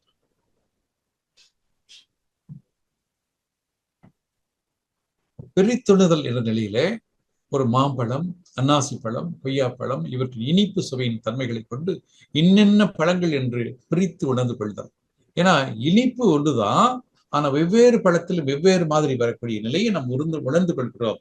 இப்படி ஒவ்வொரு நிலைகளிலும் பிரித்து பிரித்து பார்த்து நம்முடைய குணங்களை உணர்ந்து கொண்டு அதன் தேவைக்கேற்ப பயன்படுத்தக்கூடிய நிலையைத்தான் பிரித்துணர்தல் என்று சொல்கின்றோம். அடுத்த சிலை. சரி, அப்ப இவையெல்லாம் அந்த அறிவினுடைய வெவ்வேறு நிலைகள். இப்ப ஜடப்பொருளுக்குள்ளாக பேட்டர்ன், பிரிசிஷன், ரெகுலாரிட்டி என்று சொல்லியும், அது உயிர் பொருளுக்குள்ளாக வருகின்ற போது காக்னிஷன், எக்ஸ்பீரியன்ஸ், டிஸ்கிரிமினேஷன் என்ற நிலையிலும் அந்த அறிவானது மலர்ச்சி அடைந்து கொண்டு வருகிறது. அறிவை மறைக்கும் செயல்கள் அது என்னென்ன? ஒரு கடவுளை பற்றி ஒரு கட்டுக்கதைகள், இயற்கை தத்துவத்தை பற்றி தெரியாமல் இருந்து கொண்டு செய்யக்கூடிய நிலை, ஒரு எல்லை கட்டிய மனநிலை. என இறைவன் எல்லாவற்றுக்கும் மேலானவன், எல்லாம் உணர்ந்து அவனை உணரக்கூடிய பக்குவம் பெற்றவன். அந்த பேராற்றல், பேரறிவு என்பது அவருடைய குணமாக இருக்கக்கூடிய ஒன்று. அப்போ நம்ம மனசை எல்லை கட்டி வச்சுட்டோம்னா அந்த விரிந்த நிலையில் இருக்கக்கூடிய அந்த பேராற்றலை உணர முடியாமல் போய்விடும். அடுத்த சிலை. அறிவினுடைய வளர்ச்சி துறைகள். அறிவு வளர வளர வளர மனிதனோடு சேர்ந்து அந்த கீழ்கண்ட துறைகள் வளர ஆரம்பிக்கும். பொருளாதாரம், அரசியல், விஞ்ஞானம், தத்துவ ஞானம் இவையெல்லாம் அந்த அறிவினுடைய வளர்ச்சிக்கு ஏற்ப ஒரு 200-300 ஆண்டுகளுக்கு முன்னர் இருந்த பொருளாதாரத்துக்கும் இன்றைக்கு எத்தனையோ வேறுபாடுகள். அதற்கு முன்னர் இருந்த அரசியல், அதே போன்று விஞ்ஞானம், தத்துவ ஞானம் எல்லாவற்றிலும் இன்று மேன்மை அடைந்து கொண்டிருப்பதற்கு அந்த அறிவு உயர உயர உயர அதற்கேற்ப வாழ்க்கை தரத்திலும் எல்லா மாற்றங்களும் தானாக வந்து கொண்டிருக்கின்றன. அடுத்த மனிதனின் உடல் தேவைகளை பூர்த்தி செய்ய பொருட்கள் தேவை. அப்பொருள் தேடுதல் பற்றிய அறிவே பொருளாதாரம் என்று சொல்கிறோம். ஏன்னா பொருள் என்பது நம்முடைய உணவு, உடை, இருப்பிடம் என்று சொல்லக்கூடிய அடிப்படை தேவை பூர்த்தி செய்வதற்கும், ஒரு குடும்பம், ஒரு வாழ்க்கை வசதிகள் என்பதை அனுபவிப்பதற்கும் பொருளாதாரம் என்பது தேவை. அந்த பொருளாதாரம் தன்னுடைய உழைப்பின் மூலமாக வந்ததாக இருக்க வேண்டும். அடுத்த அரசியல் மனிதனின் உடல் தேவைகளை பூர்த்தி செய்ய தேவையான பொருட்களை பகிர்ந்து கொள்வது. அப்படி ஒரு மனிதன் பொருளை தேடுகின்ற போது சில நீதிகளை, நெறிமுறையை உருவாக்கி கொண்டு ஒருவருக்கொருவர் துன்பம் இல்லாமல் அந்த பொருளை அனுபவிப்பதற்கான நிலைகளை பகிர்ந்து கொள்வது. அங்குதான் அரசியல் என்பது தேவைப்படுகிறது. அடுத்தது விஞ்ஞானம். உடல் தேவை பூர்த்தியான பிறகு இயற்கை அழகை ரசிக்க, இயற்கை ரகசியத்தை அறிய எழுந்த அறிவை பற்றிய சிந்தனையே விஞ்ஞானம். ஆம், இயற்கையை பற்றி தெரிந்து கொள்கின்றது. அந்த விண் எப்படி ஒன்று கோடி மற்ற பொருளாக வருகிறது, விண் பிளஸ் ஞானம், விஞ்ஞானம் என்று சொல்வார்கள். அந்த விண்கள் ஒன்று கோடி எப்படி அணு உருவாகிறது, அவை ஒன்று கோடி எப்படி மற்ற பௌதிக பிரிவுகள் உருவாகிறது, எப்படி காந்த நிலை உருவாகிறது, அந்த காந்த நிலை ஒன்று சேர்ந்து இந்த ஜீவனாக எப்படி வருகிறது என்று எல்லாவற்றையும் சொல்லக்கூடிய தான் பொதுவாக விஞ்ஞானம் என்று சொல்கின்றோம். அந்த விண் கூடிய நிலை, அதனால் வந்த மாற்றங்கள், அதனால் ஒரு மனிதனுக்கு ஏற்பட்ட நிலைகள் எல்லாவற்றையும் தான் விஞ்ஞானம் என்ற நிலையில் சொல்கின்றோம். அடுத்த தத்துவ ஞானம். பிரபஞ்சத்திற்கெல்லாம் ஆதாரமான சக்தி எது? பிரபஞ்சத்திற்கெல்லாம் அடிப்படையான சக்தி எது? பிரபஞ்சத்திற்கெல்லாம் அடிப்படையான அந்த அறிவு எது என்பதை அறிய எழுந்த அறிவு. தத்துவம் என்று சொன்னால் நீ அதுவாக இருக்கிறாய், நான் அதுவாக இருக்கிறேன், எனக்குள்ளாக தெய்வம் இருக்கிறது, எனக்குள்ளாக ஆற்றலும் அறிவும் அடங்கி இருக்கிறது. அந்த ஆற்றலையும் அறிவித்தான் இந்த என்னுடைய வாழ்க்கை மேன்மைக்காக நான் பயன்படுத்திக் கொண்டிருக்கின்றேன். நீ ஒவ்வொருவருடைய வாழ்க்கை மேன்மைக்கும் இந்த ஆற்றலும் அறிவும் பயன்பட வேண்டும். பிரபஞ்சத்திற்கெல்லாம் ஆதாரமான சக்தி எது? அந்த சுத்த வெளியில் அடையக்கூடிய பேராற்றலும் பேரறிவும் தான் அடிப்படையான சக்தியும். அந்த பேராற்றலும் பேரறிவும் அங்க இருக்கக்கூடிய மென்மையான அதிர்வுகள் தான் எல்லாவற்றுக்கும் காரணமாக இருக்கிறது. பிரபஞ்சத்திற்கெல்லாம் அடிப்படையான அந்த அறிவு எது? சரி, இப்படி எல்லாவற்றுக்குள்ளும் இருக்கக்கூடிய அறிவை அதை உணர்ந்து கொள்வதற்குத்தான் தத்துவம் என்ற நிலையில் உருவானது. தத்துவம் என்று சொன்னால் அது நீயாக இருக்கிறாய், நான் அதுவாக இருக்கிறேன் என்ற நிலையில் உணர்ந்து கொள்ளக்கூடிய நிலை. அடுத்த சிலை இப்ப மனதை பற்றி சொல்கின்ற போது மனம் தான் அறிவாக மாறுகிறது. மனம் அமைதி அடைய அமைதி அடைய அமைதி அடைய அது அறிவாக மாறிக்கொண்டிருக்கிறது. ஒரு அசையாத குளத்துல ஒரு கல் போட்டோம்னா அது அசிஞ்சு அசிஞ்சு அசிஞ்சாச்சு வட்ட வட்டமா வட்ட வட்டமா அது ஓடிக்கிட்டே இருக்கும். அந்த அலை அடங்கி விட்டால் அது அதே குளமாக நீராக மாறிவிடுகிறது. அப்படி மனம் அடங்க அடங்க அடங்க அது அறிவாக மாறிக்கொண்டே இருக்கும். புறமணம் என்பது பொதுவாக அது கொஞ்சம் அதிகமான அது அதிர்வெண்ணில் ஓடிக்கொண்டிருக்கிறது. பெரிஃபரல் கான்சியஸ் சொல்கிறோம். நடுமணம் என்பது மூளையோடு தொடர்புடையது, ஒரு சப்கான்சியஸ் சொல்கிறோம். ஆழ்மனம் என்பது அது கருமையத்தோடு தொடர்புடையது, அது சூப்பர் கான்சியஸ் சொல்கிறோம். அங்கு இல்லாத செய்திகள் எதுவுமே இல்லை. இதுவரை வாழ்ந்த எல்லா செய்திகளும் அங்கு இருக்கும். இதற்கு முன்னர் இருந்த தன்னுடைய முன்னோர்கள் மூலமாக அந்த செய்திகளும் அங்கே இருக்கும். அடுத்தது புறமணம், இது புலன்கள் மூலமாக இயங்கக்கூடியது. 5 புலன்கள் மூலமாக. நடுமணம் இது மூளையை மையமாக வைத்துக் கொண்டு பதிவு செய்வதும் பின்னர் இயக்குவதுமாக இருக்கக்கூடியது. உயிரிலிருந்து பதிவுகளை பிரித்து உண்மை உணர்வது. ஆழ்மனம் உள்ளடக்கம் பெற்ற பதிவுகளை ஆழமாக சென்று உணர்வது. ஆம், ஆழ்மனம் அங்கு செய்திகள் எல்லா செய்திகளும் அடங்கி இருக்கிறது. எத்தனை பிறவிகள் ஆனாலும் சரி அங்கு செய்திகள் அங்கே அந்த ஆள் மனதில் அடங்கி இருக்கிறது. அத்தன் மறுமையும் மகிழ்ச்சிகள் கருமையம் ஆன்மா என்றெல்லாம் சொல்வார்கள். அடுத்தது பொதுவாக ஒரு உயிரினத்தினுடைய அந்த இன்ப துன்பத்தை அனுபவிக்கும் நிலைகளை பார்த்தால் இன்பம், துன்பம், அமைதி, பேரின்மையுடன் 4 நிலைகளுக்குள்ளேதான் இந்த மனம் செயல்பட்டுக் கொண்டிருக்கிறது. அளவான இன்பமாக இருந்தால் அது தொடர்ந்து இருந்து கொண்டிருக்கும். அளவுக்கு அதிகமான இன்பம் என்பது துன்பமாக மாறிவிடும். இன்பமும் துன்பமும் இல்லாத ஒரு நிலையைத்தான் அமைதி என்று சொல்கின்றோம். அந்த அமைதி அது நீடிக்க நீடிக்க நீடிக்க நீடிக்க அதே அமைதி அது பேரின்பமாக மாறியிருக்கும். இந்த 4ம் தான் உயிரினத்தினுடைய உணர்வு. இன்பம், துன்பம், அமைதி, பேரின்பம் என்ற 4ம் அந்த உணர்வுகளாக இருக்கின்றன. அடுத்த சீவகாந்த இடம் இன்பம் சீவகாந்த ஆற்றல் தன்மாற்றம் அடையும் போது உடல் அணுக்களில் ஏற்படும் உரசல் உணர்வாக இருக்கிறது. இந்த உணர்வே மேலோங்குதல் இன்பம். ஆம், அந்த ஜீவகாந்த ஆற்றல் நமது உடலிலே ஒரு தன்மாற்றம் ஏற்படுகின்ற போது அங்குதான் அந்த இன்பம், துன்பம் என்ற உணர்வுகள் ஏற்படுகிறது. தாங்கிக் கொள்ளக்கூடிய வகையில் ஜீவகாந்தம் வெளிப்படுகின்ற போது அது இன்பமாகவும், தாங்க முடியாத நிலையிலே அது துன்பமாகவும் மாறிக்கொண்டிருக்கிறது. அடுத்து ஜீவகாந்த ஆற்றல் அளவுக்கு அதிகமாக செல்களில் மோதி மின்குறுக்காகும் போது துன்பமாக வருகிறது. அதே ஜீவகாந்த ஆற்றல் தான் அளவுக்குள்ளாக இருக்கின்ற போது இன்பமாகவும், அளவுக்கு அதிகமாக செல்கின்ற போது அதே ஜீவகாந்தம் துன்பமாகவும் மாறுகிறது. நெக்ஸ்ட், இன்பமும் இல்லை துன்பமும் இல்லை என்ற போது அறிவு அமைதி நிலைக்கு வருகிறது என்ற அர்த்தம். இப்ப இன்பம் இல்லாத நிலை, துன்பம் இல்லாத நிலை, அங்கே மனம் அமைதியாக இருக்கிறது. தூங்குகின்ற போது அது இன்பமா துன்பம் என்று சொன்னால் அது ஒரு அமைதியான நிலை. ஏன்னா அங்கே இன்பமும் இல்லை துன்பமும் இல்லை. அதுபோன்று நீங்கள் தியானம் செய்கின்ற போது இன்பமும் இல்லை துன்பமும் இல்லை. ஒரு தெய்வத்தை கூப்பிடுறோம், ஒரு வழிபாடு பண்றோம், ஒரு மந்திரங்கள் ஓதுகிறோம், அது இன்பமும் இல்லை துன்பமும் இல்லை. ஆகவே அது ஒரு அமைதியான நிலை. அந்த அமைதி நீடித்தால் அது பேரின்பமாக மாறும். நெக்ஸ்ட், அமைதியான நிலையில் அறிவுக்கு தன்னை பற்றிய சிந்தனையும் இயற்கை மற்றும் இறையாற்றல் பெருமையை உணரும் அளவிற்கு அறிவு உயர்நிலை அடைதல் பேரின்பம். ஆம், அடுத்த நிலைக்கு உயர்ந்து செல்லக்கூடிய நிலை அமைதியான நிலை, அறிவு உயர்ந்து நிற்கக்கூடிய நிலை, இயற்கை மற்றும் இறையாற்றலின் பெருமையை உணரும் அளவிற்கு அறிவு உயர்நிலையை அடைதல் பேரின்பம். ஆம், இந்த நிலையை அடைகின்ற போதுதான் அதை பேரின்பம் என்று சொல்கிறோம். நாம் இந்த வாழ்க்கையில் அனுபவக்கூடிய எல்லா அனுபவங்களையும் சிற்றின்பம் என்று சொல்கிறோம். Next part. அறிவும் குணங்களும் விலங்கின குணங்களே மனிதனிடத்தில் உள்ளது. ஏன்னா மனிதன் நேரடியாக மனிதனாக வரவில்லை, விலங்குகள் மூலமாகத்தான் மனிதன் வந்திருக்கிறார். ஆகவே விலங்குடைய குணங்கள் இயல்பாக மனிதனிடம் இருக்கத்தான் செய்யும். உணர்ச்சி நிலைக்கும் ஆராய்ச்சிக்கும் இடையே ஏற்படும் போட்டிகளை மனிதன். ஏன்னா மனிதன் எப்பொழுதும் ஒரு உணர்ச்சி நிலையில் இருக்கிறார். கோபம், கவலை, பொறாமை, வஞ்சம் என்ற நிலைகள். இப்போ இதை நாம் ஆராய்ச்சி செய்து தியானத்தின் மூலமாக அந்த கோபத்தை குறைத்துக் கொள்வது, கவலையை குறைத்துக் கொள்வது, வாழ்த்துக்களை நல்ல இன்னும் முறையாக வாழ்த்துவது என்ற நிலைகளுக்கெல்லாம் ஒரு மனிதன் உயர்கின்ற போது அந்த விலங்கின குணங்கள், வேண்டாத குணங்கள் கொஞ்சம் கொஞ்சமாக குறைய ஆரம்பிக்கும். ஆராய்ச்சி நிலைக்கும் உணர்ச்சி நிலைக்கும், உணர்ச்சி நிலை என்பது பொதுவாக நல்லது கிட்டது எல்லாமே அதிகமான விலங்கின பதிவுகள் வெளிப்படக்கூடியது. ஆராய்ச்சி நிலை என்பது அதிலிருந்து கொஞ்சம் மாற்றி நல்லதையே கொடுக்கக்கூடியது, நல்லதையே செய்யக்கூடியது, தனக்கு சமுதாயத்துக்கு நல்லது செய்யக்கூடியது. அந்த முயற்சிகள் தான் உணர்ச்சி நிலைக்கும் ஆராய்ச்சி நிலைக்கும் இடையே ஏற்படும் போட்டிகளே மனித வாழ்வு. அறிவும் குணங்களும் மறைபொருட்களை உணர்ந்து கொள்ளும் போது அறிவு நிலை உயர்ந்து ஆன்மீக மேம்பாடு அடைந்து நற்குணங்களாக உண்டாகிறது. மறைபொருட்களை உணர்ந்து கொள்கின்ற போது அப்ப என்ன ஆகுது? அங்குதான் ஆன்மீக மேம்பாடு அடைவதற்கான ஒரு ஒரு நிலையாக இருக்கிறது. அறிவு நிலை உயர்கிறது, நல்ல குணங்கள் உண்டாவதற்கு வாய்ப்பாக இருக்கிறது. அரசியல்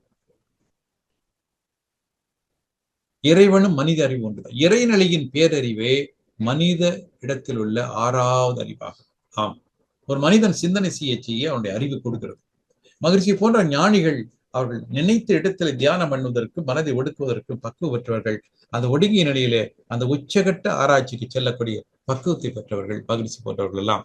அந்த இறைநிலையின் பேரறிவுதான் மனிதனிடத்தில் இருக்கக்கூடிய 6வது அறிவு.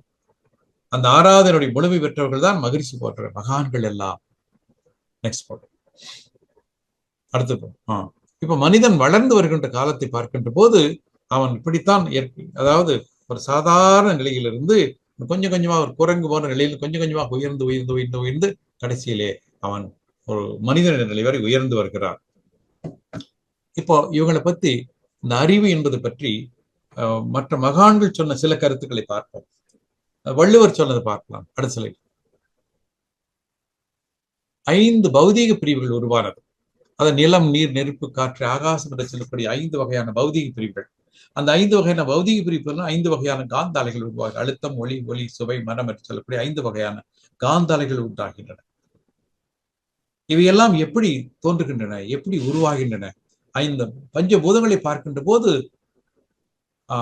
அந்த ஆகாசம் என்று சொல்லக்கூடியது அதற்கு முந்தின சிவமாக இருக்கக்கூடியது.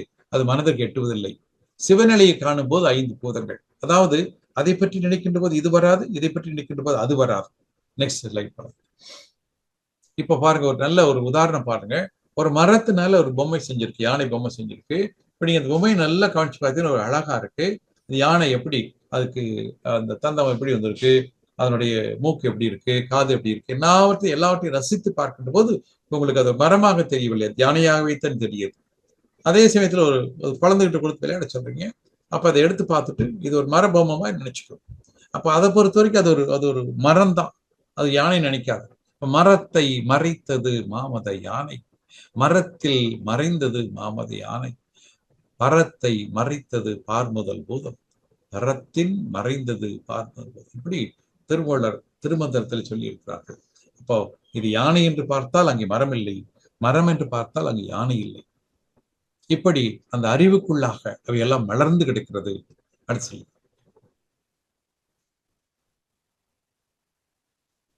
பேச்சற்று தான் என்ற நிலை அறியாது உணர்வு கெட்டு நீர் போல அசைவின்றி தனது சொரூபத்துடன் ஒன்றுதல். இந்த உயிர் உணர்வு என்பதற்காக அர்த்தம் சொல்றார்கள். பேச்சு இல்லாத நிலை, உணர்வுகள் இல்லாத நிலை, அசைவில்லாமல் அந்த சொரூபத்தோடு ஒன்றக்கூடிய நிலையைத்தான் உயிர் உணர்வு என்ற நிலையில் குறிப்பிடுகிறார்கள். இந்நிலையை கடந்து சென்றால் துரியாதீதம் அமையும். இங்கு சத்தம் இல்லை, இந்நிலையே சொல்லிருந்தோம் என்று சொல்கிறார்கள். அடுத்து சொல்லிப்போம். மனிதனின் சிறப்புகள். உயிரினங்களில் உயர்ந்து விளங்குவன் மனிதன், அறிவு நிலையில் உயர்ந்தவன், சிந்தனை ஆற்றல் மிக்கவன் மனிதன். ஆம், எல்லா ஜீவன்களையும் பார்க்கின்ற போது 6வது அறிவடைத்த மனிதன், சிந்திக்க தெரிந்த மனிதன், அந்த விஞ்ஞான அறிவியெல்லாம் பயன்படுத்திக் கொள்ளக்கூடிய நிலைகளை வகுத்த மனிதன். மனிதன் தான் இந்த எல்லா உயிரினங்களும் உயர்ந்து விளங்கக்கூடியவன். அந்த 6வது அறிவு என்பது மனிதனுக்கே உரிய ஒன்றாக இருக்கிறது. மனிதன் தான் சிந்தனை ஆற்றல் மிக்கவனாக இருக்கிறார். மற்ற விலங்கினர்கள் எல்லாம் கூட ஒரு அளவுக்கு அந்த சிந்தனை அதுக்கு மேலே வளர்வதில்லை. ஆனால் மனிதன் அந்த சிந்தனை ஆற்றல் உயர்ந்து நிற்கிறார். மனிதனுடைய துறைகள் பார்த்தீங்கன்னா, சிந்தனை அறிவில் உயர்ந்த மனிதன் தன்னை அறியவில்லை, மாயையில் ஆழ்ந்து மனிதன் அழிக்கவும் உலகை அழிக்கவும் இறங்கியுள்ளார். ஆனால் பொதுவாக இவ்வளவு சிந்தனை ஆற்றல் பெற்ற மனிதன், பிற நன்மைக்காக பாடப்பட வேண்டிய மனிதன், இப்படி ஒருவருக்கு ஒருவர் பகை கொண்டு துன்பத்தை விளைவித்துக் கொள்வது எந்த வகையில் நியாயம்? அதுதான் மாயை என்று சொல்கிறார்கள்.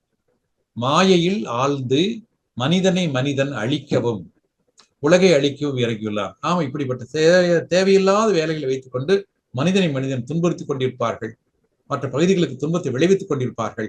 இவையெல்லாம் ஒரு அறிவினுடைய குறைபாடான செயல்கள் தான். அந்த மனித மனம் அமைதிப்படுகின்ற போது, அந்த அறிவு உயர்கின்ற போது, இது போன்ற தாழ்ந்த எண்ணங்கள் செயல்பாடுகள் எல்லாம் வராமல் தடுக்க முடியும்.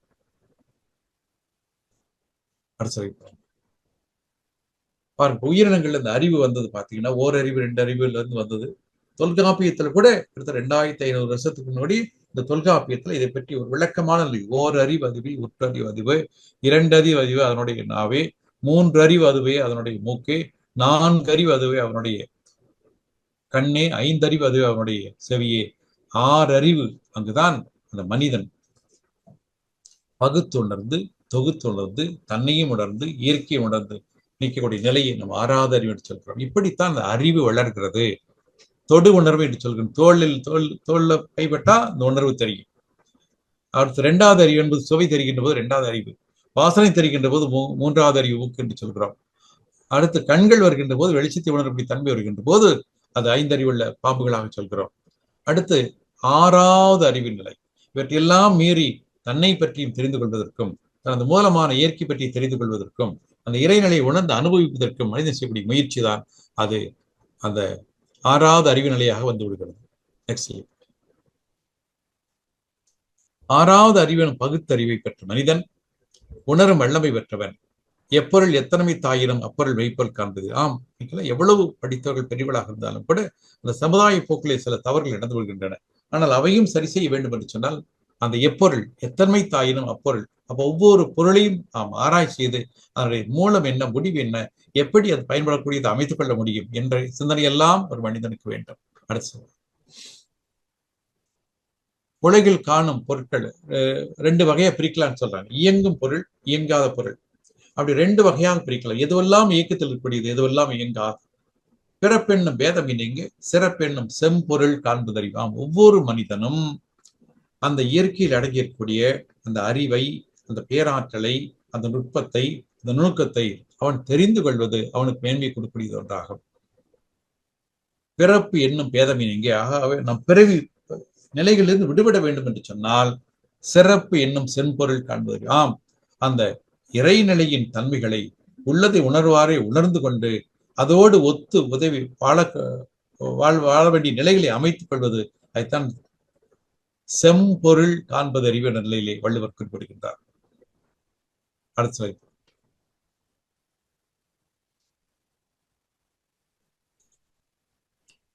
இயங்கும் பொருட்கள், இயங்கும் பொருட்களின் தன்மை அறிந்து அவற்றை ஆக்க வேலைக்கும் அறிவு வேலைக்கும் பயன்படுத்தலாம் என கண்டறிந்த விஞ்ஞானிகள். ஆமா, அதாவது அந்த விஞ்ஞானிகள் தான் இந்த பொருட்களை எல்லாம் எப்படி முறையாக பயன்படுத்திக் கொள்வது, அதனை எவ்வளவு காலத்துக்கு பயன்படுத்திக் கொள்வது என்ற நிலையில உணர்ந்து வருகிறார்கள். அடுத்து சொல்லிப்போம். உலகில் காணும் பொருட்களின் வகைகள் நிலையான பொருட்கள். இயங்கும் பொழுது பொருட்களுக்கு தோற்றுவாய் பரம்பொருள் என்றும் அவற்றின் தன்மையை கண்டறிந்து அதனை அடைவதற்குரிய வழிமுறைகளை உணர்ந்தவர்கள் மெய்ஞானிகள். அதுவே உயரிய அறிவு என்னும் மெய்ஞானம். இவர்களே இறைவனின் திருவருளை பற்றி கொள்ளும் மெய் உணர்வு வாய்க்கப்பட்டவர்கள். அடுத்து அறிவனுடைய சிறப்பியல்கள். மனதை புலன்கள் வழியே செல்ல விடாத தடுத்து நன்மார்க்கத்தில் அறிவை செலுத்துவது அறிவின் சிறப்பாகும். ஆம், அறிவனுடைய சிறப்பு என்னவென்று பார்த்தால் அது புலன்கள் வழியே சென்று தவறு செய்யாமல் பார்த்து கொண்டு அறிவனுடைய மேல்நிலைகளுக்கு சென்று அது தனக்கு பிறருக்கு உதவியாக அமைய வேண்டும். சென்ற விடத்தால் செலவிடா தீதொரி நன்றில் பால் வைத்து. ஆம், நம்ம எங்க சென்றாலும் சரி அந்த போன இடத்திலே மனதை செலவிடாமல் நேரத்தை வீணாக்காமல் அதை முழுமையாக அந்த இறைவனை உணர்வதற்கு பயன்படுத்திக் கொண்டால் இந்த வாழ்வின் உயர்வு நிச்சயம் என்ற நிலையிலே குறிப்பிடுகிறார். அடுத்த சிலையில் பிறப்பால் ஒருவனுக்கு உயர்வில்லை, அவன் மேற்கொண்டுள்ள அறச்செயலால் தான் உயர்வு. பிறப்புக்கும் எல்லா உயிருக்கும் சிறப்பவா செய்தொழில் வேற்றுமையான். ஆம், அவரவர்கள் செய்யக்கூடிய தொழிலுக்கு ஏற்ப அந்த சில மாற்றங்கள் வாழ்க்கை முறையில் இருக்கும். பிறப்பால் ஒருவனுக்கு உயர்வில்லை, அவன் எப்படி நல்லவனாக இருக்கிறான், எத்தனை பேருக்கு உதவி செய்கிறான், எப்படி அன்பு காட்டுகிறான், எப்படி கருணையோடு இருக்கிறான் என்ற நிலைகளை வைத்துக் கொண்டுதான் ஒரு மனிதனுக்கு அந்த உயர்வு வர வேண்டும். ஒழிய அவன் பிறந்ததால் இந்த ஜாதியில் பிறந்தான், இந்த மதத்தில் பிறந்தான் என்பதற்காக அந்த உயர்வு வருவது நியாயமில்லை. பிறப்புக்கும் எல்லா உயிருக்கும் சிறப்பவா செய் தொழில் வேற்றுமையான் என்று சொல்கிறார் வள்ளுவர். அவரவர்கள் செய்யக்கூடிய தொழிலுக்கு ஏற்ப அவருடைய நடை உடை பாவனை எல்லாம் இருக்கத்தானே செய்யும் என்ற நிலையில் சொல்கிறார். அடுத்த சிலை. பொதுவாக உருவ வழிபாடு இறைநிலையை உணர்த்தும் நூல்களை கற்று உண்மை பொருளை உணர்ந்தவர்கள் பிறவா நெறியை கழையும். கற்றீண்டு மெய்ப்பொருள் கண்டார் தலைப்படுவார் மற்றீண்டு வாரா நெறி. ஆம், ஒரு மனிதன் தனது கல்வியிலே உயர உயர உயர உயர தனது கேள்விகளுக்கெல்லாம் சரியான அந்த விடை கண்டுபிடித்துக் கொண்டிருக்கின்ற போது அவனுக்கு வேண்டிய எல்லா சந்தேகங்களுக்கும் அங்கே அந்த உணர்தல் அவனுக்குள்ளாக இருந்து வந்து கொண்டிருக்கும். கற்றீண்டு மெய்ப்பொருள் கண்டார். ஆம், அந்த மெய்ப்பொருளை உணர்ந்தவர்கள், அதை கற்றுக்கொண்டவர்கள் தலைப்படுவார் மற்றீண்டு வாரார். மீண்டும் துன்பம் வராத அளவிற்கு தன்னுடைய வாழ்க்கை முறையை அது புனிதமாக்கிக் கொள்வார்கள், தூய்மையாக்கிக் கொள்வார்கள். Next slide. திருக்குறளை பற்றி உடல் உயிர் அறிவு தெய்வம் என்ற 4 நிலைகளும் இழந்த இயக்கம்தான் மனிதன். 6வது அறிவின் துணை கொண்டு மறைபொருட்களை உணர்ந்து உயர்நறியில் வாழ திருவள்ளுவர் போன்ற மெய்விளக்கம் பெற்ற பேரறிஞர்களை பின்பற்றி வாழ வேண்டும். ஆம், ஞானிகளை மகான்களை பின்பற்றி வாழ்கின்ற போது அவர்கள் அடைந்த ஞானத்தை, அவர்கள் செய்த முயற்சியை, அவருடைய வாழ்க்கை முறையை பார்த்து பார்த்து பார்த்து நாமும் அதுபோன்று மாறுகின்ற போது அந்த உயர்வை நாமும் அடைவதற்கான வழிகிறார். 6வது அறிவின் துணை கொண்டு மறைபொருட்களை உணர்ந்து உயர்நெறியில் வாழ திருவள்ளுவர் போன்ற மெய்விளக்கம் பெற்ற பேரறிஞர்களை பின்பற்றி வாழ வேண்டும். வாழ்க வளமுடன். வாழ்க. Next slide.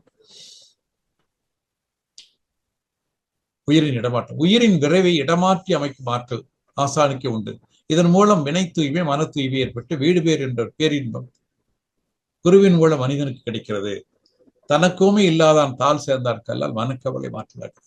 ஆம், குண்டலினி சக்தியை மூலாதாரத்தில் எழுப்பி முதுகுத்தண்டு வழியாக கொண்டு வந்து அது ஆக்னியிலே வைத்து காண்பிக்கின்ற போது அந்த குண்டலினி ஏற்படும் மாற்றத்தை உணர முடிகிறது. தனக்கோமே இல்லாதான் தாள் சேர்ந்தார் கல்லால் மனக்கவலை மாற்றல் அறிது. ஆம், அப்படிப்பட்ட எந்த ஈடு இணை இல்லாத அந்த இறைவனை பற்றி உணர்ந்து கொள்கின்ற போதுதான், அவனுடைய அடிகளை பின்பற்றி வாழ்கின்ற போதுதான் ஒரு மனிதன் கவலை இல்லாமல் வாழ முடியும். இன்று எல்லா மனிதர்களுக்கும் பல்வேறு நிலைகளிலே துன்பங்கள் கவலைகள் வாரி வாரி வந்து கொண்டிருக்கிறது. முழுமையாக இறைவனை நம்புகின்ற போது கண்டிப்பாக அந்த இறை செயல், அந்த நம்பிக்கை அவர்கள் அந்த துன்பங்கள் விடுபடுவதற்கு ஒரு காரணமாக இருக்கும். நெக்ஸ்ட். வள்ளுவர் சொல்வார், அதாவது என் குணத்தான் என்று சொல்லி இறைவனை சொல்வார். கோளில் பொறியில் குணமுளவே என் குணத்தான் தாளை வணங்கா தலை. அது என்ன 8 குணங்கள்? தன்பயமாதல், தூய உடம்பினராதல், இயற்கை உணவினராதல், முற்றும் உணர்தல், இயல்பாக பாசங்களை நீக்குதல், பொருள் உடைமை, முடிவில்லா ஆற்றல் உடைமை, வரம்பில் இன்பம் உடைமை என்று இந்த 8 நிலைகளை வைத்துக் கொண்டு அவர்கள் என் குணத்தான் என்ற நிலைக்கு இங்கு ஒரு விளக்கம் கொடுத்திருக்கிறார்கள். அடுத்து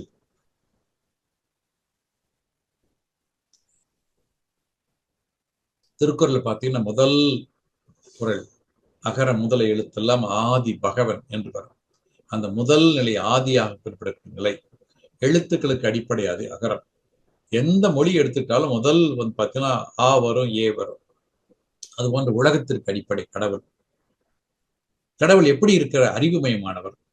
விருப்பி வெற்று வேண்டுதல் வேண்டாம எல்லாரடி சேர்ந்தார்க்கு யாண்டும் இடம்பியல என்ற நிலையிலே வள்ளுவர் சொல்வார்கள். உயர்வு தாழ்வு எனும் வேறுபாடற்றவர். அவருக்கு நண்பரும் இல்லை, பகைவரும் இல்லை, எல்லாருக்கும் பொதுவாக இருக்கக்கூடிய நிலையில் பெற்றவர்.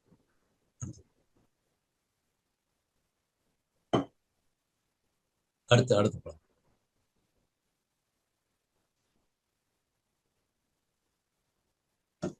அவா அற்ற நிலையை போன்ற சிறந்த ஜெல்வம் இவ்வுலகில் இல்லை. அதாவது ஆசைகளை அளவெடுத்துக் கொள்கின்றது, முறைப்படுத்திக் கொள்கின்றது. அப்பொழுது கிடைக்கக்கூடிய அந்த நிலைக்கு ஈடு இணை இல்லாத நிலை.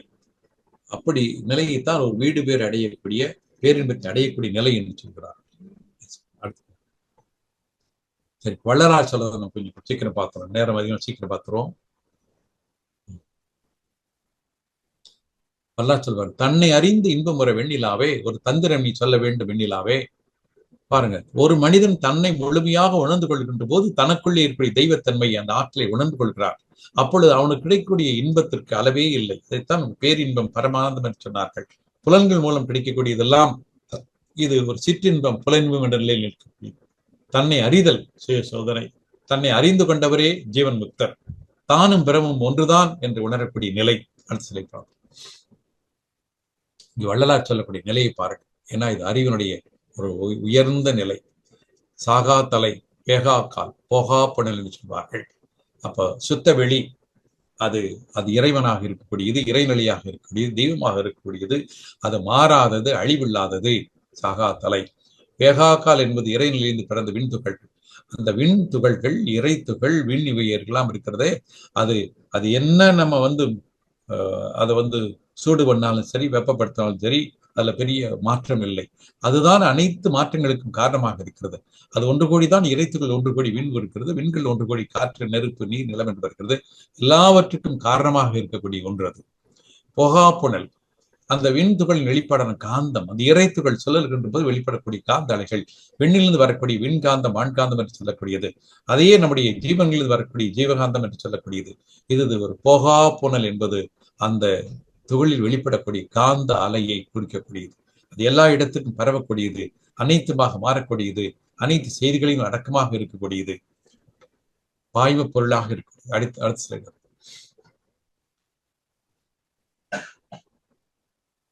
உடம்பு கெடாமல் இருக்க வேண்டும் என்று சொன்னால் அந்த உடம்புக்குள்ள உயிர் இருக்க வேண்டும். உடலுடைய இன்பத்திற்கு காரணம் உயிர். ஆகவே அதனை உயிருக்கு உயிர் என்று சொல்லலாம். உயிருக்குள் தங்கியிருக்கூடிய இறைவனை இன்னுயிர் என்று சொல்கிறார்கள். ஆம், உடல், அந்த உடலுக்குள்ளே கெடாமல் இருக்கக்கூடிய அந்த உயிர், உயிருக்கு உயிர், உயிர், அந்த உயிருக்குள்ளே இருக்கக்கூடிய இறைவன், அதனை இன்னுயிர் என்று சொல்கிறார்கள். என் உயிர் நீ, என் உயிர்க்கோர் உயிரும் நீ, என் இன்னுயிருக்கு துணைவன் நீ, என்னை ஈன்ற அன்னை நீ, என்னுடைய அப்பன் நீ, என் அரும் பொருள் நீ. எவ்வளவு அழகாக வள்ளலார் அதனை சொல்லி இருக்கிறார்கள் பாருங்கள். அடுத்த சொல்லி பஞ்ச பூதங்கள் தோன்றிய வகையை வள்ளலார் அருமையாக சொல்கிறார்கள். நிலம், நீர், நெருப்பு, காற்று, ஆகாசம் என்ற அடுத்தடுத்த நிலையில் வந்தது. விண்ணுளில் விண்ணாய், விண்ணடு விண்ணாய், அண்ணி நிறைந்த அருட்பெரும் ஜோதி. சுத்த வெளியைத்தான் வள்ளலார் அவர்கள் அருட்பெரும் ஜோதி என்று சொல்கிறார்கள். பார் முதல் 5 மாம் ஜோதி, 5 பக்கமேல் கீழ்நெடு பற்றிய ஜோதி என்று அந்த தெய்வத்தன்மை சுத்த வெளிதான். அது இறைத்துகளாக விண்ணாக காற்று, நெருப்பு, நீர், நிலமாக 5 வகையான பகுதி பிரிவுகளாக அதுதான் இத்தனை பிரபஞ்சமாக ஜீவனாக வந்திருக்கூடிய நிலையை குறிப்பதை எவ்வளவு அற்புதமாக விளக்குகிறார்கள்.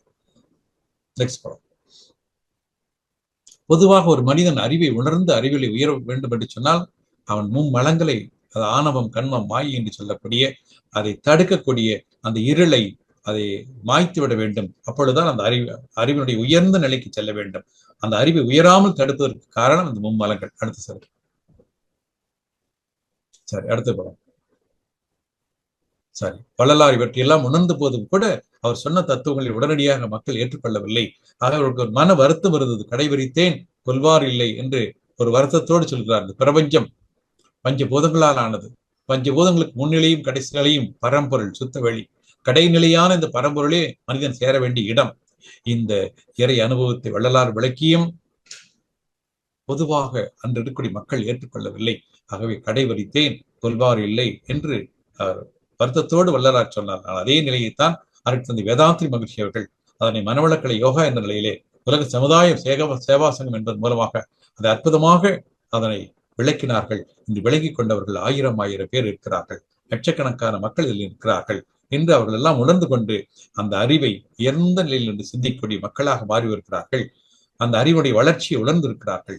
தெய்வம் என்ற ஒன்று, அந்த பேராற்றல், பேரறிவு அடைத்த அந்த சுத்த வெளிக்குள் அடங்கி இருக்கிற ஒன்றுதான் அது இறைத்துகளாக விண்ணாக பஞ்சபூதங்களாக உயிரினமாக உயிரினத்தில் 1 அறிவு, 2 அறிவு, 3 அறிவு, 4 அறிவு, 5 அறிவாக 6 அறிவுள்ள மனிதனாக இருக்கிறது. புலன் வகையில் அது தொடு உணர்வாக இருக்கின்றது 1 அறிவாக, சுவையை உணர்வு 2 அறிவாக, வாசனை உணர்வது 3 அறிவாக, வெளிச்சத்தை உணர்வு 4 அறிவாக, ஓசையை உணர்வு 5 அறிவாக பின்னர் மேலும் மேலும் சிந்தித்து தன்னை பற்றியும் இயற்கையை பற்றியும் அதை ஆழ்ந்து சிந்திக்க அந்த ஒரு விஞ்ஞான அறிவும் பகுத்தறிவும் தொகுத்தறிவும் வளர்ந்து வருகின்ற போது அது 6வது அறிவாக உயர்ந்து நிற்கிறது. இப்படி மனிதனுடைய அந்த அறிவுதான் உயர்ந்த நிலை, இறைவனின் தன்மையை உணரக்கூடிய நிலை. ஆகவே அறிவு என்பது எல்லா இடத்திலும் இருக்கிறது, எல்லா பொருளுக்குள்ளும் இருக்கிறது, எல்லா ஜீவனுக்குள்ளும் இருக்கிறது. அது வெளிப்படக்கூடிய தன்மையை வைத்துக் கொண்டு நம்முடைய அனுபவங்களை, நம்முடைய குணங்களை அறிந்து கொள்கிறோம், அதனை பயன்படுத்திக் கொள்கிறோம். ஜடப்பொருளுக்குள்ளேயும் அறிவு இருக்கிறது. அது பேட்டர்ன், பிரிசிஷன், ரெகுலாரிட்டி என்ற வகையில் அந்த அறிவு இருக்கிறது. உயிர் பொருளுக்குள்ளும் அறிவு இருக்கிறது. அதுதான் அது ஓரறிவு, 2 அறிவு, 3 அறிவு, 4 அறிவு, 5 அறிவு நிலையிலே வந்து 6வது அறிவுள்ள மனிதனாகவும் அது வளர்ந்து வருகிறது என்று சொல்லி, இந்த அறிவினுடைய இந்த வளர்நிலைகளை இன்னும் நாம் சிந்திக்க சிந்திக்க சிந்திக்க நமக்கு இன்னும் நிறைய உண்மைகள் தெரிய வரும். தொட்டனைத்தூர் மணற்கேணி மாந்தருக்கு கற்றனைத்தூரும் அறிவு என்று வள்ளுவர் சொல்வது போல, இதை பற்றி நாம் மேலும் மேலும் சிந்திக்க சிந்திக்க சிந்திக்க அந்த மனிதனுடைய அறிவு, சாதாரண அறிவு, அது பேரறிவாக மாறும். பேரறிவாக மாறி அந்த இயற்கையின் பேரறிவோடு அது தொடர்பு கொண்டு அந்த ஆனந்தத்தை அனுபவிக்கும் என்று சொல்லி, இப்படி அறிவே தெய்வம், அறிவே ஒரு மனிதன் முழுமையாக உணர்கின்ற போதுதான் அந்த தெய்வத்தை உணர முடியும். அப்படி ஏற்படுகின்ற நிலைதான் ஒரு பேரின்பம், பரமானந்தம் என்று சொல்லி, அதைத்தான் அருட்தந்தை அவர்கள் அறிவு முழுமை அது முக்தி என்று சொல்வார்கள். அந்த அறிவிலை முழுமை பெற்ற நிலையைத்தான் முக்தி என்று சொல்வார்கள் என்று சொல்லி, இந்த வளர்நிலை பற்றி இந்த சிந்தனையை இந்த அளவில் நிறைவு செய்வோம். வாழ்க வளமுடன், வாழ்க வளமுடன், வாழ்க. தற்பொழுது ஐயா அவர்கள் நம்முடைய கேள்விகளுக்கும் சிறப்பாக பதிலினை அளிக்க இருக்கின்றார்கள். கேள்வி கேட்க விரும்பும் அன்பர்கள் தங்களுடைய கைபேசியை தாங்களே அன்மியூட் செய்து கொண்டு கேள்விகளை மட்டும் சுருக்கமாக கேட்கும் போது அனைவருக்கும் அது பயனுள்ளதாக அமையும் என்பதை அன்போடு தெரிவித்துக் கொள்கிறோம். வாழ்க வளமுடன், வாழ்க வளமுடன் ஐயா. முதலாவதாக சாந்தி சுந்தரம் அம்மா பெரிய குளத்திலிருந்து. வாழ்க வளமுடன் அம்மா. வாழ்க வளமுடன். வாய்ப்புக்கு நன்றிம்மா. உமா சங்கரி அம்மா. ஐயா வாழ்க வளமுடன் ஐயா. வாழ்க வளமுடன், வாழ்க வளமுடன். அப்படியே ஒரு அறிவின் வளர்ச்சி நிலைன்னு ஒரு அப்படியே புஸ்தகம் ஃபுல்லா படிச்ச மாதிரி ஒரு உணர்வு எங்களுக்கு கிடைச்சிருச்சுங்க. ரொம்ப அற்புதமா இருந்ததுங்க. இத ஒரு புக்கா போட்டா ரொம்ப நல்லா இருக்குங்க. எங்களை மாதிரி இருக்கும். மீண்டும் மீண்டும் படிச்சு தெரிஞ்சுக்குவோங்க. ரொம்ப அற்புதம். ரொம்ப நல்லா இருந்ததுங்கய்யா அறிவின் வளர்ச்சி நிலை. இன்னொன்னு நீங்க அப்படி சொல்லும் போது அது அப்படியே ஆழ்ந்த சிந்தனையோடு கேட்கும் போது மகானுடைய குரல் கண்டிப்பா உங்களுடைய குரல்ல இருக்குதுங்க. எனக்கு நான் உணர்ந்தேங்க ஐயா. 2வது சொல்ல போனா ஐயா எனக்கு ஒரே ஒரு கொஸ்டின் தான். சொல்லுங்க. அதாவது இப்ப நீங்க சொன்னது போல உயிர் போர்கள் எல்லாமே, அதாவது இந்த 6வது அறிவு படைத்த மனிதன் தான் எல்லா விதைகள்லயும் அறிவியல் ஆராய்ச்சி அடைந்து விஞ்ஞானம் முன்னேறி கொண்டுதான் இருக்கிறது. ஆனாலும் விஞ்ஞானம் ஒரு பக்கம் முன்னேறும் பொழுது இந்த தேவையில்லாத விஷயங்கள், கெட்ட விஷயங்கள் நிறைய நடக்குது. எங்க பள்ளிக்கூடத்து ஸ்டூடெண்ட்ஸ் ஆகட்டும், பெண் குழந்தைகள் அலங்கோலப்படுத்தப்படுறாங்க, அறிவின் நிலையே குறைஞ்சுக்கிட்டு இருக்கு. அப்படி இருக்கும்போது அந்த மாதிரி ஒரு மனிதனோ ஒரு பெண்ணோ ஏதோ ஒருத்தவங்க செய்யும் பொழுது அவங்க கிட்ட இருக்கக்கூடிய அறிவினுடைய தன்மை என்னங்கய்யா? அதான் என்னன்னா, நீ கேட்ட கேள்வி நல்லதாமா. என்ன, அறிவு உயர்ந்து வருகின்ற போது அது ஞானம் என்று சொல்கிறோம். தெய்வத்தை நோக்கிய அது உயர்வை அடையக்கூடிய நிலை, அந்த மனதுக்கு ஒரு அமைதி, ஒரு பேரானந்தம் கிடைக்கக்கூடியது. இப்ப நீங்க சொல்ல மாதிரி இந்த இதெல்லாம் எங்க நடக்குதுன்னு பார்த்தீங்கன்னா, எல்லாம் புலன் வயப்பட்ட அறிவு, புலன்களோடு இதை நின்று விடுகிறது. அந்த புலன்கள்ல கிடைச்ச அந்த இன்பத்தையே பெருசு பண்ணி அதையே அனுபவிக்கணும் வருகின்ற போதுதான் இத்தனை தவறுகளும் வருகிறது. அந்த 6 குணங்கள், பேராசை, சினம், கடும்பற்று, முறையற்ற பால் கவர்ச்சி, உயர்வுதான் பண்ணி வஞ்சம், எல்லாம் பாத்தீங்கன்னா அந்த புலன் வயப்பட்ட அறிவு புலன்களை தாண்ட முடியாமல் எல்லை கட்டி கொண்டு அதற்குள்ளே ஏற்படும் இன்பம் தான் பெரிது என்று நினைக்கக்கூடிய நிலையிலே நின்று கொண்டிருக்கிறது. எப்பொழுது அது விடுபட்டு அதற்கு மேலாக அந்த உண்மையான அறிவை நோக்கி அது பயணிக்கிறதோ அப்பொழுது ஒரு மாற்றம் வரும். யாரெல்லாம் ஒரு பக்தியிலே ஒரு தெய்வத்தை நம்புகிறார்களோ கண்டிப்பாக அவர்கள் நல்லவர்களாக இருப்பார்கள், உண்மையான நம்பிக்கை உடையவர்கள். அதே போன்று ஞான மார்க்கத்தில் வருகின்ற போது யாரெல்லாம் தவறாமல் தியானம் செய்கிறார்களோ, குறிப்பாக தாகினை, துரியம், துரியாதீதம் தொடர்ந்து செய்தால் அவர்கள் நல்லவர்களாகத்தான் இருப்பார்கள். அவர்களால் தவறு செய்ய முடியாது. ஆனால் ஒரு சாதாரண மனிதன் எப்பொழுதும் புலன் வயப்பட்ட நிலையிலே தான் இருக்கிறான். ஏன்னு அவனுடைய உணவு முறை அப்படி இருக்கும், அவனுடைய எண்ணங்கள் அப்படி இருக்கும், அவனுடைய வாழ்க்கை முறை அப்படி இருக்கும். அவன் எல்லாம் அந்த புலன்கள் தான் வாழ்க்கை என்று வாழ்ந்து கொண்டிருக்கிறார்கள். இது ஒரு மனித வாழ்க்கை அல்ல, அது ஒரு மிருக வாழ்க்கை. விலங்கிலிருந்து நாம் விடுபட்டு வந்த போதும் கூட இன்னும் உடல் அளவில் மனிதனாக இருக்கிறோம், மன அளவில் விலங்குகளாகத்தான் வாழ்ந்து கொண்டிருக்கிறோம். இந்த போன்று தவறுகள் நடப்பதற்கெல்லாம் காரணம் அது விலங்கு குணங்கள் மனிதனிடம் எழுச்சி வருகின்றன. அது அடங்கி அது தெய்வ குணமாக மாற வேண்டும் என்று சொன்னால் இது போன்ற ஒரு ஆன்மீகம் தலைக்க வேண்டும். அல்லது இப்படி வர முடியாட்டியும் பரவாயில்ல, பக்தி மார்க்கத்துல போய் ஒரு தெய்வத்தை நம்பி சரணாகதி அடைஞ்சா கூட அவங்க கண்டிப்பாக அந்த நல்ல நிலைக்கு வந்து விடுவார்கள், தவறு செய்ய மாட்டார்கள். இப்ப பக்தி மார்க்கத்துக்கும் போறதில்லை, ஞான மார்க்கத்துக்கும் வர்றதில்லை. புலன்கள் வழியாக அவர்கள் மீண்டும் விலங்குகளாக, மிருகங்களாக மனிதர்கள் வாழ்ந்து கொண்டிருக்கிறார்கள். அதனுடைய அடையாளங்கள் தான் இன்று நாம் பார்க்கக்கூடிய இத்தனை கொடூரங்களும் குற்றங்களும் வன்முறைகளும் கற்பழிப்புகளும், அதுவும் எத்தனை இடத்துல குழந்தைகளை கேட்கறதுக்கே கொடுமையாக இருக்கிறது. இதெல்லாம் அந்த மிருகத்தனத்தினுடைய ஒரு வெளிப்பாடுகள். இது மறைய வேண்டும். நம்ம செய்ய வேண்டியதெல்லாம் எவ்வளவு பேருக்கு நம்முடைய மனவளக்கலையை கொண்டு சேர்க்கணுமோ சேர்ப்போம். எத்தனை பேரை அன்பர்களாக மாற்ற முடியுமோ மாற்றுவோம். இது நாம் அமைதியாக செய்யக்கூடிய ஒரு புரட்சி. இதுதான் நம்மளால செய்ய முடியும். நம்மளால ஒரே நாள்ல உலகத்தை மாற்ற முடியாது. அதே சமயத்தில் நாம் இந்த பயிற்சிகளை செய்வோம், ஆழமாக தவம் செய்வோம். அந்த வாழ்க வையகம் என்று சொல்லுகின்ற போது உலகம் முழுவதும் இருக்கக்கூடிய எல்லா மக்களையும் நினைத்து வாழ்த்துவோம். கண்டிப்பாக எல்லா கருமையத்திற்குள்ள அந்த செய்தி சென்று சேரும். ஒரு மாற்றங்கள் வரும். உறுதியாக இருப்போம். நமக்கு குரு துணை இருக்கிறார். தெய்வ அருள் கிடைக்கும். நம்முடைய முயற்சியில் வெற்றி பெறுவோம். வாழ்க. ஐயா இப்ப எனக்கு மனதில தோன்றியது, ஆழியார் அறிவித்திருக்கோயில் வாழ்த்துறோம், வேதாத்திரியத்தை வாழ்த்துறோம், வாழ்க வையம் என்று வாழ்த்துகிறோம். இன்னையிலிருந்து இனிமேல் வேதாத்திரிய கல்வி பூரணமாக இந்த உலகம் முழுவதும் கிடைக்கிறதுக்கு நம்ம ஒரு வாழ்த்து போடணும்னு எனக்கு தோணுதுங்கய்யா. கண்டிப்பா செய்யலாம். வாழ்த்து. வேதாத்திரிய கல்வி உலகம் முழுவதும் பரவிட வாழ்க வளமுடன் வாழ்த்துக்கள். வாழ்க வளமுடன். ரொம்ப நன்றிங்கய்யா. வாழ்க வளமுடன். அம்மா நன்றிங்கம்மா. நன்றி அம்மா. வாழ்க வளமுடன். அடுத்ததாக கிருபாநிதி அம்மா. வாழ்க வளமுடன் அம்மா. அம்மா வாழ்க வளமுடன். ஐயா வாழ்க வளமுடன். ஐயா வாழ்க வளமுடன். சொல்லுங்கய்யா. வாழ்க வளமுடன். வாழ்க வளமுடன் ஐயா. அதாவது இப்ப நீங்க ஒரு 10 நிமிஷம் தாமதா வந்ததுக்கே அந்த 10 நிமிஷத்தை உமாமா வேஸ்ட் பண்ணல. அழகா 3 கவி சொல்லி அதுக்கு விளக்கம் சொன்னாங்க. இதுவே அவங்க நம்ம வேதாத்திரியத்துல இருக்கவங்களுக்கு ஒரு மேன்மை அடைஞ்சாங்க அப்படிங்கிறத கூட நம்ம உணரலாம். ரொம்ப நல்லா இருந்தது. நன்றி ஐயா. இப்போ உங்களுடைய உரையில ஐயா, ஊக்கம், கூடுதல் அறம், பௌதீகம், ஆன்மீகம், மாதிரி நம்பிக்கை, விளக்கம், முழுமை பேறு, உண்மை, படற்கை, மேன்மை, வடிவம், துல்லியம், இயக்க ஒழுங்கு, உணர்தல், அனுபவம், பிரித்து உணர்தல், புறமணம், நடுமணம், ஆழ்மணம். ஐயா அதை சொன்னா நானே அவ்வளவு வச்சு உணர்ந்து ஸ்லைடு போட்டு காமிச்சுங்க.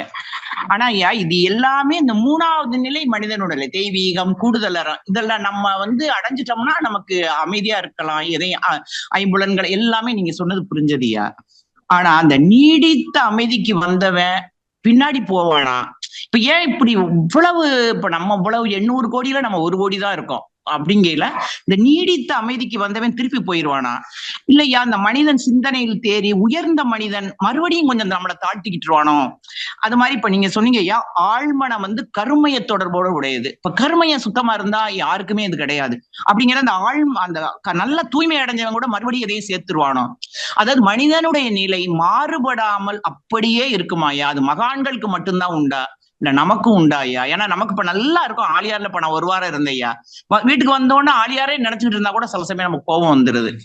எப்படி இருந்தாலும் அந்த நிலையை நிலைநிறுத்தி இருக்க என்னையா வழி? வாழ்க வளமுடன். வாழ்க வளமுடன். வாழ்க சொல்லுங்க. அதுக்கு நமக்கு என்னன்னா, பொதுவா பக்தி மார்க்கத்துல சரணாகதி தத்துவம், இறைவனை நம்பணும், முழுக்க நம்பணும். நம்பினா கண்டிப்பா அது எந்த இறைவனாக இருந்தாலும் சரி நமக்கு பலன் கொடுப்பார்கள். அதுபோன்று ஞான மார்க்கம் வருகின்ற போது நம்ம குருவை கெட்டியா பிடிச்சுக்கிறோம். ஏன்னா குருவினுடைய முயற்சிகள், அவர் அவருடைய வாழ்க்கையில் எவ்வளவு துன்பங்கள், எவ்வளவு கஷ்டங்கள் எல்லாத்தையும் அனுபவிச்சுதான் அவர் இத்தனை தத்துவங்களை நமக்கு கொடுத்திருக்கிறார்கள். இந்த பிரம்மஞானம் என்ற புத்தகம் எழுதி முடித்து சாமிஜி அவர்கள் அதை பற்றி சொல்லிக் கொண்டிருக்கும் போது சொல்வார்கள், இந்த பிரம்மஞானம் புத்தகம் எப்படி வந்தது தெரியுமா? இறைவன் என்னை கசைக்கு வாட்டி புளிந்தான் பாருங்கள், அந்த கசைக்கு வாட்டி புளிந்தனுடைய சாரம்தான் இந்த பிரம்மஞானம் என்று சொல்வார்கள்.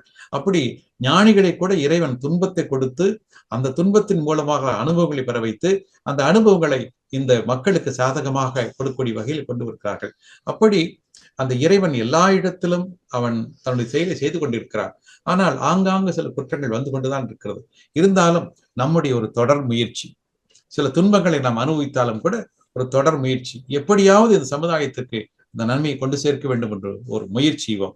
கண்டிப்பாக நம்ம ஒரு ஒரு சிறுதுளி பெருவெள்ளம் என்று சொல்வார்களே, அப்படி நாம் இன்று 1 கோடி மக்கள் இருந்தாலும் கூட ஒரு காலத்தில் இந்த 800 கோடி மக்களுக்கும் இந்த மனவளக்கலை சென்று சேரும். எல்லா மக்களும் காலையில் எந்திரிச்சாக்கா, எல்லா மக்களும் காலையில் எந்திரிச்சோன்னே நம்முடைய எக்ஸசைஸ் பண்ணுவாங்க, காயல் பண்ணுவாங்க, தியானம் பண்ணுவாங்க. அப்படிப்பட்ட நிலை வரும். அதுக்கு 100 வருஷம் இருக்கலாம், 200 வருஷம் இருக்கலாம். ஒரு காலத்தில் வந்தே தீரும். அதற்கான விதைகளைத்தான் இப்பொழுது நாம் விதைத்துக் கொண்டிருக்கிறோம். இப்ப முதல்ல நாம் இந்த பயிற்சிகளை தவறாமல் செய்வோம், அந்த பலனை அனுபவிப்போம். நம்முடைய நண்பர்கள், உறவினர்கள் என்று சொல்லி ஒவ்வொருவரும் குறைந்தது ஒரு 100 பேருக்கு இந்த பயிற்சி கிடைப்பதற்கு, அவர்கள் நல்லவர்களாக மாறுவதற்கு நாம் உதவி செய்வோம். ஆகவே நம்ம சின்ன சின்ன வட்டத்தில் இதை ஆரம்பிப்போம். நம்முடைய வட்டம் விரிந்து கொண்டே வரும். கண்டிப்பாக என்றால் ஒரு நாள் இந்த 800 கோடி மக்களுக்கும் இந்த பயிற்சி சென்றே சேரும். அன்று எல்லா மக்களும் ஒரு அமைதி நிலைக்கு வருவார்கள். இந்த ஆரவாரம் இல்லாத நிலைக்கு வரும். அன்று புரிந்து கொள்வார்கள். வன்முறைகளுடைய தாக்கத்தை தெரிந்து கொள்வார்கள். அதிலிருந்து வேறுபட்டு இருப்பார்கள். ஆனால் இன்று வன்முறையாளர்கள் அதிகமாக இருக்கிறார்கள், சிந்தனையாளர்கள் குறைவாக இருக்கிறார்கள். ஆகவே நம்ம திடீர்னு அவங்களை ஓவர்டேக் பண்ண முடியல. ஆனா நாம் எடுத்துக்கொள்ளக்கூடிய முயற்சி கொஞ்சம் கொஞ்சமாக இந்த எண்ணிக்கை மாற வேண்டும். இன்னும் ஒரு 50 வருஷத்துலயோ அல்லது 100 வருஷத்துலயோ இது தலைகீழாக மாறும். சிந்தனையாளர்கள், நல்லவர்கள், ஞானிகள், மகான்கள் எண்ணிக்கை அதிகமாகும்.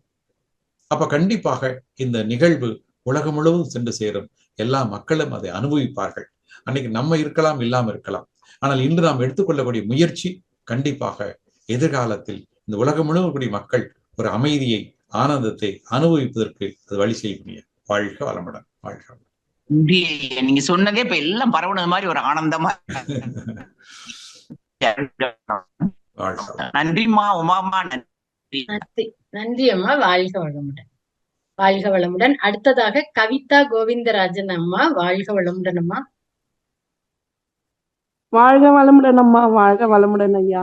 வாழ்க வளமுடன். வாழ்க ஐயா, எங்களுக்கு எல்லாம் புரியுற மாதிரி அழகா பிரபஞ்சத்தை பத்தியும் பேராற்றல் அறிவை பற்றியும் ரொம்ப அழகா சொன்னீங்க. ரொம்ப சிந்தனை பண்ண வேண்டியதா இருக்கு. நல்லா சொன்னீங்க. எங்களுக்கு புரியுற மாதிரி எடுத்து நல்லா அமைதியா இந்த 1 மணி நேரத்துல எங்களுக்காக ரொம்ப நல்லா சொன்னீங்க ஐயா. பிரபஞ்சத்தை பத்தியும் சொன்னீங்க, அறிவாற்றல், பேரின்பம், இறைவன், அதெல்லாம் பத்தி நல்லா அழகா அருமையா சொன்னீங்க ஐயா. எனக்கு குழந்தைங்களை பத்தி சொன்னீங்க, அந்தந்த மதத்துல பிறக்கிறது, அது எப்படிங்க ஐயா? எப்படி எப்படி சொல்றீங்கம்மா? மறுபடியும் கேள்வி கொஞ்சம் மறுபடியும் கேளுங்கம்மா. குழந்தைகளை பத்தி வேற வேற மதத்துல குழந்தை பிறக்குது, ஒரு குழந்தை ஒரு மதத்துல பிறக்குதுன்னு கடைசியா சொன்னீங்க. ஆமா, இப்ப என்னன்னாக்கும், இப்போ எல்லா மதத்திலும் ஞானிகள் நல்ல விஷயங்களை தான் நிறைய சொல்லி இருக்கிறாங்கம்மா. ஆனா எல்லா குழந்தைகளும் வளரக்கூடிய விதம் பார்த்தீங்கன்னாக்கும், பெரும்பாலும் இன்றைய இந்த சமுதாயத்தை ஒட்டி தான் அந்த குழந்தைகள் அது சில இடத்துல தவறு செய்ய ஆரம்பிக்கிறாங்க. எல்லா குழந்தைகளும் நல்ல குழந்தைங்க தான் பிறக்கும் போது. அந்த குழந்தைகளை மட்டும் நம்ம சரியான முறையில் வளர்த்தால் அவர்கள் நல்லவர்களாகத்தான் இருப்பார்கள். இன்றைக்கு அந்த குழந்தைகளை வளர்க்கக்கூடிய முறை நம்ம குடும்பத்துல இருக்கக்கூடியவங்களுக்கு தெரியாம போயிடுச்சு. சமுதாயமும் அந்த குழந்தைகளை தவறான வழியில தான் அவங்கள வழி நடத்துறாங்க. ஆகவே அந்த குழந்தைகள் எல்லாம் இன்று கொஞ்சம் ஒரு பால்பட்டு கொண்டிருக்கிறார்கள். ஆனால் மீண்டும் அவர்களை எல்லாம் நல்லவர்களாக கொண்டு வர முடியும். நம்முடைய மகரிஷியின் தத்துவம் எல்லா இடத்துக்கும் சென்று சேர்கின்ற போது குழந்தைகள் எல்லாம் கூட நம்முடைய காய்கள் பயிற்சி செஞ்சுட்டு டெய்லி கொஞ்ச நேரம் தியானம் பண்ணிட்டு நம்முடைய மனவளக்கலை பயிற்சியை கொஞ்சம் கொஞ்சம் செஞ்சுட்டு வந்தாங்கன்னா அவர்கள் நல்லவர்களாகத்தான் இருப்பார்கள். ஒன்று மட்டும் உறுதியாக சொல்ல முடியுமா, இன்னைக்கு குழந்தைகளுக்கெல்லாம் 13 வயசுக்கு மேல வந்துருச்சுனாக்கா அவர்கள் நம்முடைய மனவளக்கலை கற்றுக்கொண்டு தினம் தினம் கொஞ்ச நேரம் காலையில ஒரு 15 நிமிஷம் 30 நிமிஷம், சாயந்தரம் ஒரு 15 நிமிஷம் 30 நிமிஷம் நம்முடைய பயிற்சிகளை செய்துட்டு வந்தா அவங்க நல்லா படிப்பாங்க. நல்ல ஞாபக சக்தி அமையும். அந்த வயதுல வர வேண்டிய குறும்புகள் வராது. அந்த பருவ உணர்வுகளால கெட்டு போக மாட்டாங்க. பெரியவர்களை மதிக்கக்கூடிய பண்புகள் வரும். படிச்சாங்கன்னா படிச்சதெல்லாம் மனசுல பதியும். இன்னைக்கு ஏன் மனசுல பதிய மாட்டேங்குது? நிறைய அவங்களுக்கு ஈடுபாடுகள் வேற மாதிரி ஆகிப்போச்சு. தவறு செய்து காத்துக்கிட்டு இருக்கிறாங்க. அதைத்தான் இந்த மீடியாக்கள் எல்லாம் சேர்ந்து தூண்டி விடுறாங்க. அப்போ அந்த குழந்தைகள் கட்டுப்படுத்த முடியாத நிலைக்கு அவங்க போயிடுறாங்க. அப்ப தவறுகளையும் செய்யறாங்க. அப்ப இவர்களுக்கெல்லாம் ஒரே ஒரு விடியல் என்று சொன்னால் கண்டிப்பாக அவர்கள் ஏதாவது ஒரு ஆன்மீகத்தில் சார்ந்திருக்கணும். அது எது வேணுமாலும் இருக்கலாம், எது வேணுமா இருக்கலாம். அருட்தந்தைகள் கொடுத்திருக்கக்கூடிய இந்த மனவளக்கலை என்பது எல்லோருக்கும் பயனளிக்கக்கூடியது. யார் வேணாலும் பின்பற்றலாம். இதுல ஜாதி மதம் இனம் என்பது கிடையாது. ஆக குழந்தைகள் எல்லாம் இந்த பயிற்சிகளை கற்றுக்கொள்ளக்கூடிய ஒரு காலம் வரும். அவர்கள் ஆர்வத்தோடு கற்றுக்கொள்ளக்கூடிய வகையில பெரியவர்கள் நாம் நடந்து கொள்ள வேண்டும். ஏன்னா பெரியவர்களை பார்த்துத்தான் குழந்தைகள் வாழ்க்கையை அமைத்துக் கொள்கிறார்கள். பெரியவர்களுடைய அது வேண்டாத குணங்கள் எல்லாம் மொத்தமாக குழந்தைகளிடம் பிரதிபலிக்கிறது. ஆகவே நாம் நம்மை மாற்றிக்கொள்ள வேண்டும். நாம் நல்லவர்களாக இருக்கணும். உடல் அளவிலே, மனதளவிலே, செயல்பாட்டிலே முழுக்க முழுக்க நாம் நல்லவர்களாக இருக்கணும். அதன் பிறகு அந்த குழந்தைகள் கொஞ்சம் கொஞ்சமா மாற ஆரம்பிப்பாங்க. நாம் தொடர்ந்து முயற்சி செய்தால் குழந்தைகளை கொஞ்சம் கொஞ்சமா பக்குவப்படுத்தி நம்ம முதல் நாள் சொல்லும் போது கேட்க மாட்டாங்க. ஆனா அதே சமயத்தில் நாம் மனதார வாழ்த்து கொண்டே வருகின்ற போது ஒரு நிலையில் நம்முடைய வாழ்த்து அந்த கருமையத்திற்குள்ளே சென்று அந்த மாற்றத்தை ஏற்படுத்தியே தீரும். அப்ப அது வரைக்கும் நம்ம பொறுமையா இருக்கணும். தொடர்ந்து முயற்சி செய்யணும். அப்படி முயற்சி செய்து குழந்தைகளை நிறைய குழந்தைகளை இந்த ஆன்மீகத்தில் ஈடுபட செய்தால் ஒரு பெரிய மாற்றம் சமுதாயத்தில் வந்து சேரும். ஒரு 15 வயசு 20 வயசுக்குள்ள அவங்களுக்கெல்லாம் மனவளக்கலையை கொடுத்து நல்ல ஒரு ஆர்வத்தை கொடுத்தோம்னா நாளைக்கு அவங்க 30 வயசு 40 வயசு 50 வயசு வரும்போது இந்த சமுதாயத்துல எந்த இடத்துல எந்த வேலைக்கு போனாலும் ஒரு நல்லவர்களாகத்தான் இருப்பார்கள். நல்ல சமுதாயத்தை நம்மால உருவாக்க முடியும். அதற்கு அடிப்படை குழந்தைகள் தான். ஆகவே குழந்தைகள்கிட்ட ஒரு முயற்சியோம், அந்த முயற்சி கண்டிப்பாக வெற்றி கிடைக்கும். 100க்கு 100 உடனே கிடைக்காட்டி கூட கிடைச்ச வரைக்கும் நமக்கு லாபம் தான். அந்த வகையில முயற்சி முதல்ல நம்ம குழந்தைங்க, நமக்கு தெரிஞ்ச குழந்தைங்க, அவங்களுக்கெல்லாம் நம்ம பயிற்சி கொடுக்கறதுக்கு முயற்சி பண்ணலாம். வாழ்க வளமுடன். ஐயா ஒன்னே ஒண்ணு ஐயா, எனக்காக வேண்டுகோள். நீங்க இறைவன் கிட்ட நீங்களாம் வேண்டிக்கங்க. எப்படின்னா இப்ப நிறைய பேர் கெட்டு போயிட்டு குழந்தைங்கள குப்பை தொட்டிலையும் லாரிலையும் அங்க பைப்புலையும் அங்கங்க சொருவி வச்சு கண்ணால பாக்குறோம். அதெல்லாம் ரொம்ப அநியாயமா இருக்கு. இதெல்லாம் கண்டிப்பா உங்களை மாதிரி இருக்கவங்க கண்டிப்பா இறைவன் கிட்ட வேண்டிக்குங்க ஐயா, அந்த மாதிரி எல்லாம் போடக்கூடாதுன்ட்டு. அது ரொம்ப கொடுமையா இருக்குதுமா, கொடுமையா இருக்குது.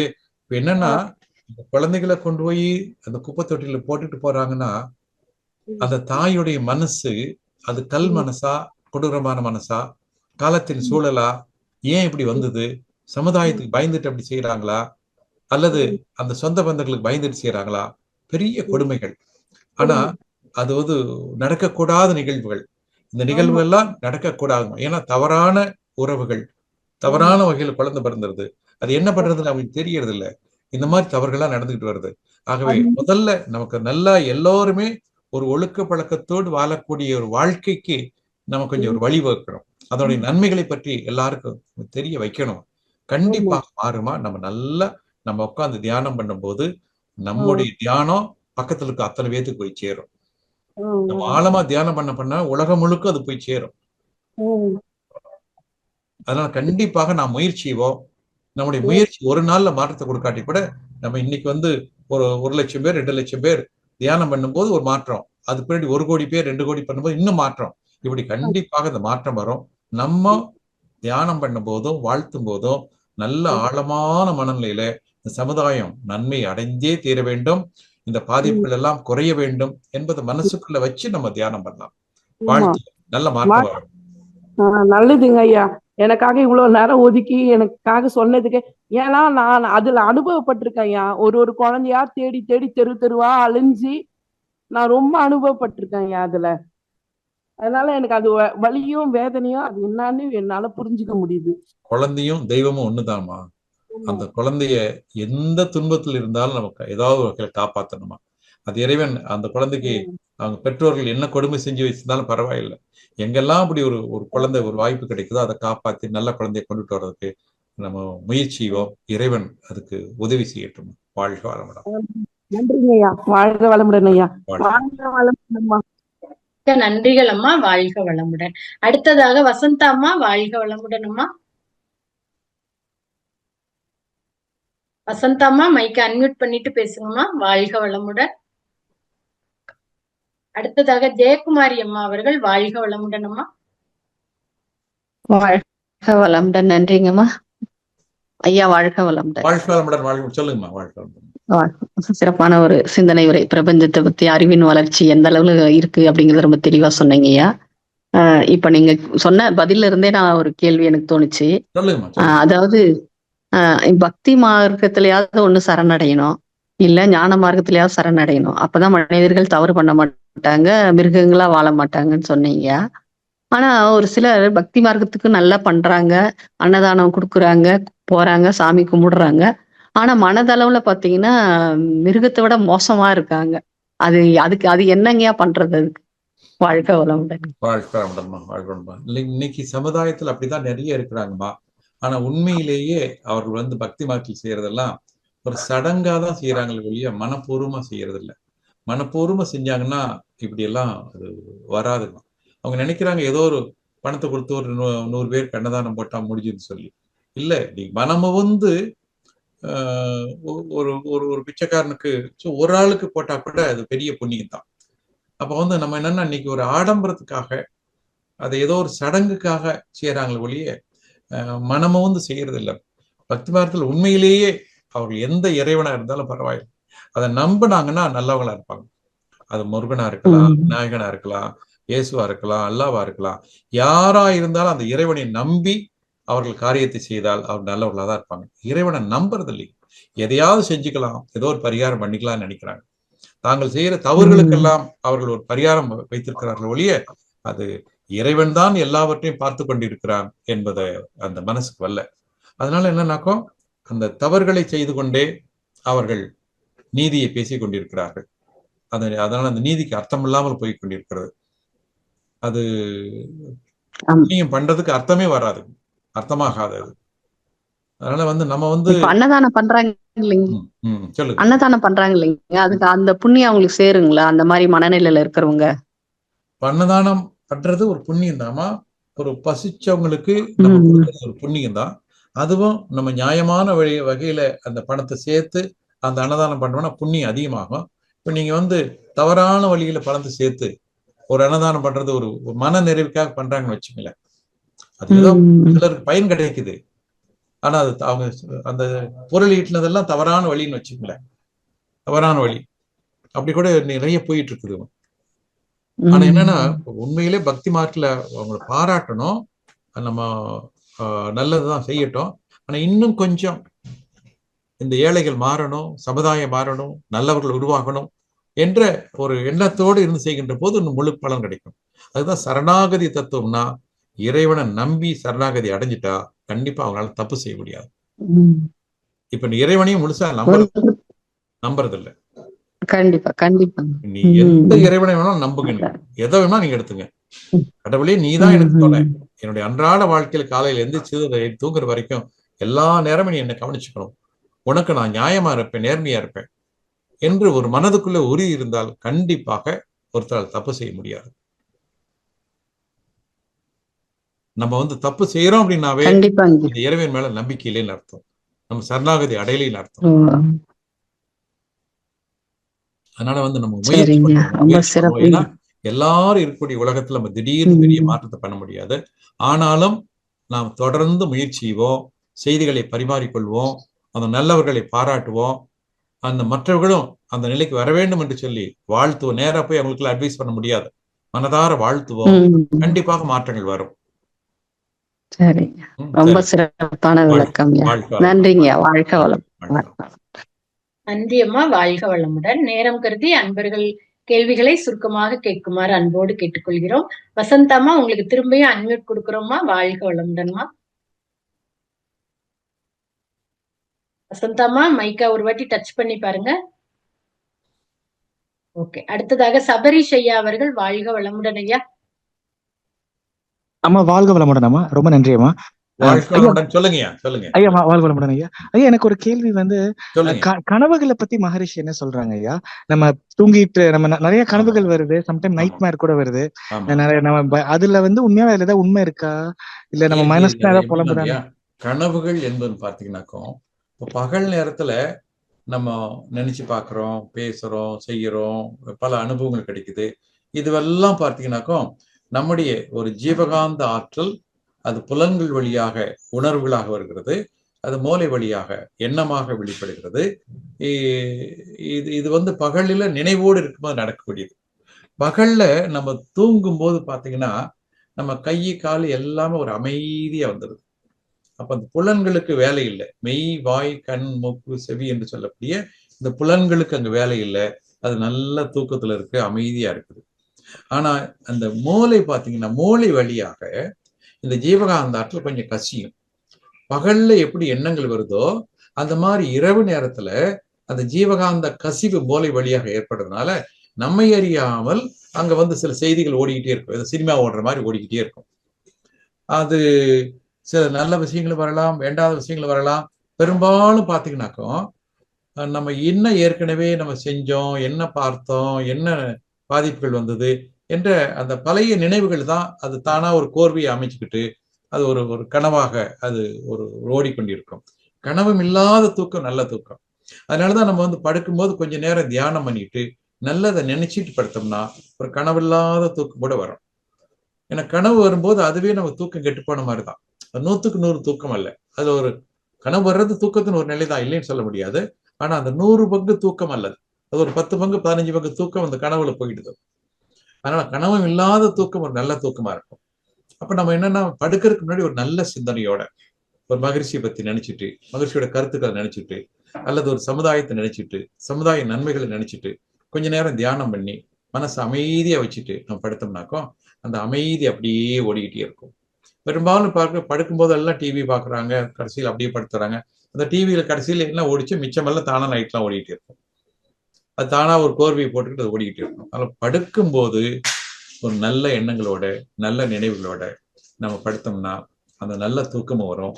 அந்த கனவுகள் வராத நிலை கூட நம்ம அப்படியே ஒரு கனவு வந்தா கூட அது நல்லதா இருக்கும். ஒரு நல்ல செய்தியை ஒரு உலகத்துக்கு கொடுக்கக்கூடிய நல்ல செய்தியை உங்கள் மூலமாக இறைவன் உணர்த்துவதா கூட வச்சுக்கலாம். அப்படி கூட அது அமையலாம். வாழ்க வளமுடன். ரொம்ப நன்றி. வாழ்க வளமுடன் ஐயா. நன்றி அம்மா. வாழ்க வளமுடன். மிக்க நன்றிகள் ஐயா. அடுத்ததாக ருக்மணி பாய் அம்மா. வாழ்க வளமுடன் அம்மா.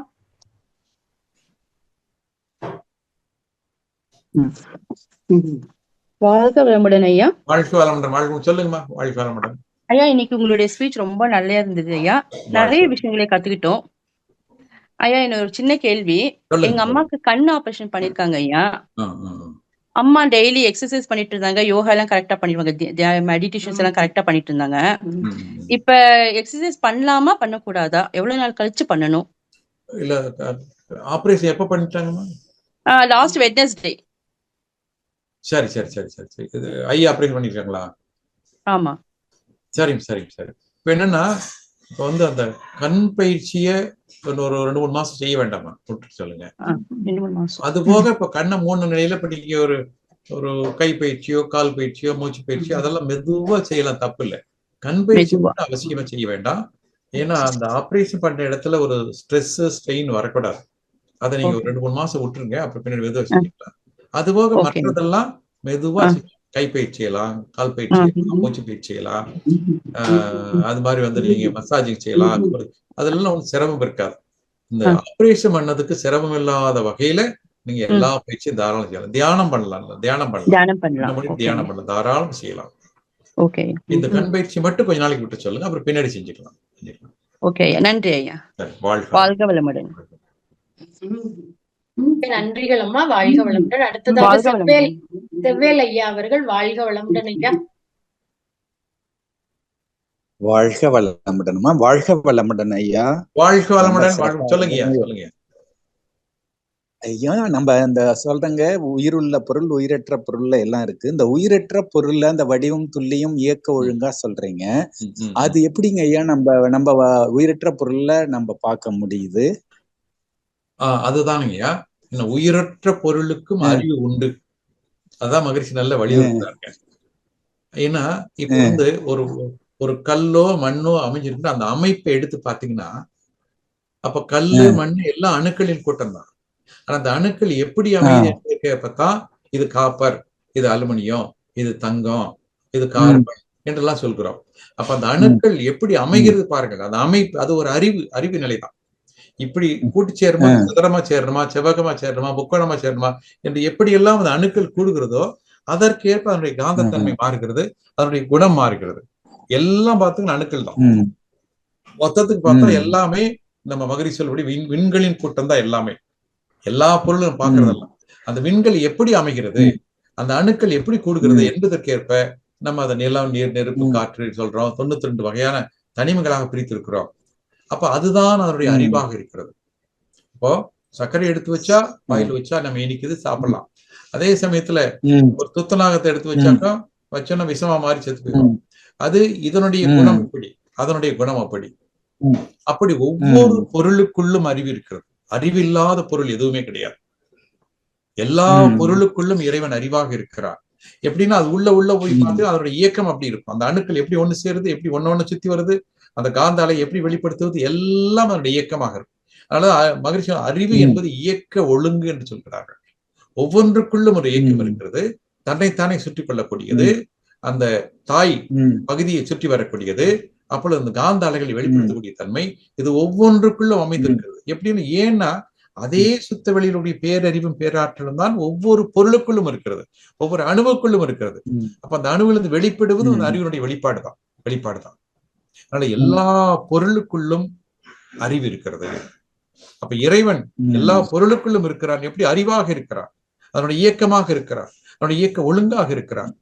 கல்லுன்னா கல் இப்படித்தான் இருக்கும், தண்ணினா தண்ணி இப்படித்தான் இருக்கும், அது தங்கம்னா தங்கம் இப்படித்தான் இருக்கும், இரும்புனா இரும்பு இப்படித்தான் இருக்கும். அப்ப அதற்குள்ளே அவன் அறிவாக இருக்கிறான், அந்த பொருளின் தன்மையாக இருக்கிறான், குணமாக இருக்கிறான். இது இன்னும் ஒரு விஞ்ஞான ரீதி நீங்க போய் பார்த்தீங்கன்னா உள்ளுக்கு போய் அந்த எலக்ட்ரான் எப்படி சுத்துது, புரோட்டான் எப்படி சுத்துது, நியூட்ரான் எப்படி சுத்துது, ஒவ்வொன்றுக்கும் ஒரு அறிவு இருக்குதுங்க. எப்படி பூமி தன்னைத்தானே ஒரு முறை சுற்றி கொண்டு சூரியனை சுற்றி வருகிறதோ அது போன்று உள்ள இருக்க ஒவ்வொரு எலக்ட்ரான், புரோட்டான், நியூட்ரான் எல்லாம் ஒரு சரியான நிலையில சுற்றி கொண்டிருக்கிறது. அவ்வளவு துல்லியமான அறிவு, கொஞ்சம் சாதாரண அறிவு, துல்லியமான அறிவு. அது உள்ள நம்ம போய் பார்க்க சப்போஸ் உங்களுக்கு ஒரு விஞ்ஞானத்துல ஆர்வம் வருது, அப்படி போய் உள்ள போய் பார்த்தீங்கன்னா பார்க்க அவ்வளவு விந்தைகள், அவ்வளவு அறிவு பெர்ஃபெக்டா இருக்குங்க, பெர்ஃபெக்டா இருக்கும். ஓகே, அதே மாதிரிங்க ஐயா. ஓகே, இன்னொரு கேள்விங்க ஐயா. சொல்லுங்க. நம்ம அறிவுல நம்ம உயர்றோம், இந்த மகரிஷி கொடுத்த இது செய்யறோம், நம்ம அறிவுல உயரக்குள்ள அந்த துரியாதித்த நிலை நம்ம போறோம்னு வச்சுங்க, போறோம். அது நம்ம அந்த இடத்த போய் விழிப்பு நிலையில நம்மளால நிற்க முடிய மாட்டேன். ஒரு 5 நிமிஷம் 3 நிமிஷம் 4 நிமிஷம் சுத்தமா ஆனா மனசு அமைதி கிடைக்குது. ஆனா அந்த மகரிஷி அவர்கள் நிறைய இத்தனை பாட்டுகள் எல்லாம் எழுதியிருக்காருன்னு சொல்றாங்க. ஆனா நம்ம போய் அங்க நம்ம டெய்லி பிராக்டிஸ் ஒரு நாள் விடாம பண்ணாலும் அந்த துரியாதிதத்துல போய் நிக்கக்குள்ள அது மனசு அந்த ஃப்ரீக்வன்சி குறைஞ்ச உடனே செயல் எழுந்து போகுது. ஆனா அது பீஸ்ஃபுல்லா இருக்கு, மகிழ்ச்சியா. அந்த 5 நிமிஷமும் 3 நிமிஷம் நம்மளுக்கு கிடைக்குதோ அந்த சுத்த வெடி கிடைக்கிறது பீஸ்ஃபுல்லா இருக்கு. ஆனா நம்மளால அதை மீதி ஒன்னும் பண்ண முடியலைங்க ஐயா. இன்னும் அதை நீடிக்கிறது நம்ம என்னென்ன வழிகள் பண்ணலாங்க ஐயா? சரி சரி சரி சரி, நல்ல கேள்விக்கு நல்ல ஒரு முயற்சி. என்னன்னாங்க, நம்ம அதிக நேரம் புலன்கள் மூலமாகவே இயங்கி பழகி கொண்டோம். நாம் மனிதனாக வாழ்ந்த காலத்தை விட விலங்குகளாக வாழ்ந்த காலம்தான் அதிகம். அப்ப புலன்கள் மூலமே இயங்கி பழகிறதுனால இப்ப மனசை அப்படியே அமைதிப்படுத்தி அந்த சுத்தவெளியில் நிறுத்தும் போது அங்க போய் நிக்காது, திருப்பி ஒடியாந்து. அப்போ மீண்டும் மீண்டும் முயற்சி செய்தல், கொஞ்சம் அதிக நேரம் அந்த தியானத்தில் இருந்து பழகுதல். அதுக்குதான் நம்ம மௌன காலங்கள் மன்றங்கள் எல்லாம் ஒரு நாள் இருக்கிறாங்க, ஒரு வாரம் இருக்கிறாங்க. அந்த காலத்துல சாமிஜிங்க இருப்பது 1 மாசம் 48 நாள் தான். அப்படி செய்துதான் இந்த மனதை பக்குவப்படுத்தணும். ஏன்னா இந்த மனம் ஆயிரக்கணக்கான வருஷமா, லட்சக்கணக்கான வருஷமா இது தன்னுடைய போக்குக்கு ஓடி ஓடி ஓடி ஓடி ஓடி போயிடுச்சு. இப்ப அதை பிடிச்சு கொஞ்சம் நிறுத்தலான்னு பார்த்தா அது நிக்க மாட்டேங்குது. ஆனா அதுக்காக விட்டுற வேண்டாம். முயற்சி செய்ய செய்ய செய்ய செய்ய நமக்கு வெற்றி கிடைக்கும். தெய்வத்தான் ஆகாதெனினும் முயற்சி தான் முயற்சி எடுத்துக்கொண்டால் கண்டிப்பாக முடியும், முடிந்தே தீரும். அதுக்கு இன்னும் கொஞ்சம் நம்ம கடுமையாக முயற்சி எடுக்கணும். மௌன காலங்கள் அதிகம் இருக்கணும், தியானம் பண்ணக்கூடிய நேரம் அதிகமா பண்ணணும், கண்டிப்பா முடியும். சரி, ரொம்ப சிறப்பையா, ரொம்ப சிறப்பு. வாழ்க வளமுடன், வாழ்க வளமுடன், வாழ்க வளமுடன், வாழ்க வளமுடன். நன்றிகள் ஐயா, வாழ்க வளமுடன். அடுத்ததாக கலைமதி மோகன சுந்தரம் அம்மா, வாழ்க வளமுடன் அம்மா. அம்மா வணக்கம் அம்மா. ஐயா வணக்கம் ஐயா, வாழ்க வளமுடன். சொல்லுங்கம்மா. இப்ப நம்ம பேசணும் ஐயா, 6வது அறிவை பத்தி நிறைய பேசணும். எப்போ 6வது அறிவு உள்ள மனுஷன் வந்தானோ அப்பதான் இந்த உலகம் சீர்பட்டதும் உண்மைதான், பாழ்பட்டதும் உண்மைதான். நாம தான் அதிகமா பாழ்படுத்துறோம். எந்த விலங்கும் உலகத்தை கெடுக்கவே இல்லை, ஆனா அதுக்கப்புறம் நிம்மதியா வாழ்ந்துகிட்டு இருக்கு. ஆனா நான் ஏன் அப்படி இருக்கிறோம்? 6வது அறிவு இருக்கு, இறைநிலை தேட வேண்டியதுதான் நம்முடைய கடமை. அதெல்லாம் கூட விட்டுட்டு நம்ம இயல்பா அமைதியா வாழ்ந்துட்டு போலாம். ஆனா உலகத்தையே பாழ்படுத்திக்கிட்டு இருக்கோம். விலங்குகள் கூட கவலையில கொஞ்ச நேரம் இருக்கு, அதுக்கப்புறம் அது தன்னுடைய இயல்பான வாழ்க்கைக்கு வந்துடுது, அதுங்களுடைய பிரச்சனை தீர்ந்த உடனே. ஆனா மனுஷன் அந்த பிரச்சனையிலே தான் இருக்கிறாங்க, அதுக்கு தீர்வும் தேட மாட்டாங்க. இப்போ நம்ம நலங்களா இருந்தா கூட ஐயா, இந்த உலகத்துல இப்ப டாஸ்மாக் மூலமா எவ்வளவு குடும்பம் கெடுது, அதை நம்ம பார்க்கதான் முடியுது, வேதனை பட முடியுது, கவலைப்பட முடியுது. ஆனா அதுக்கு தீர்வு நம்மளால ஒண்ணுமே பண்ண முடியல.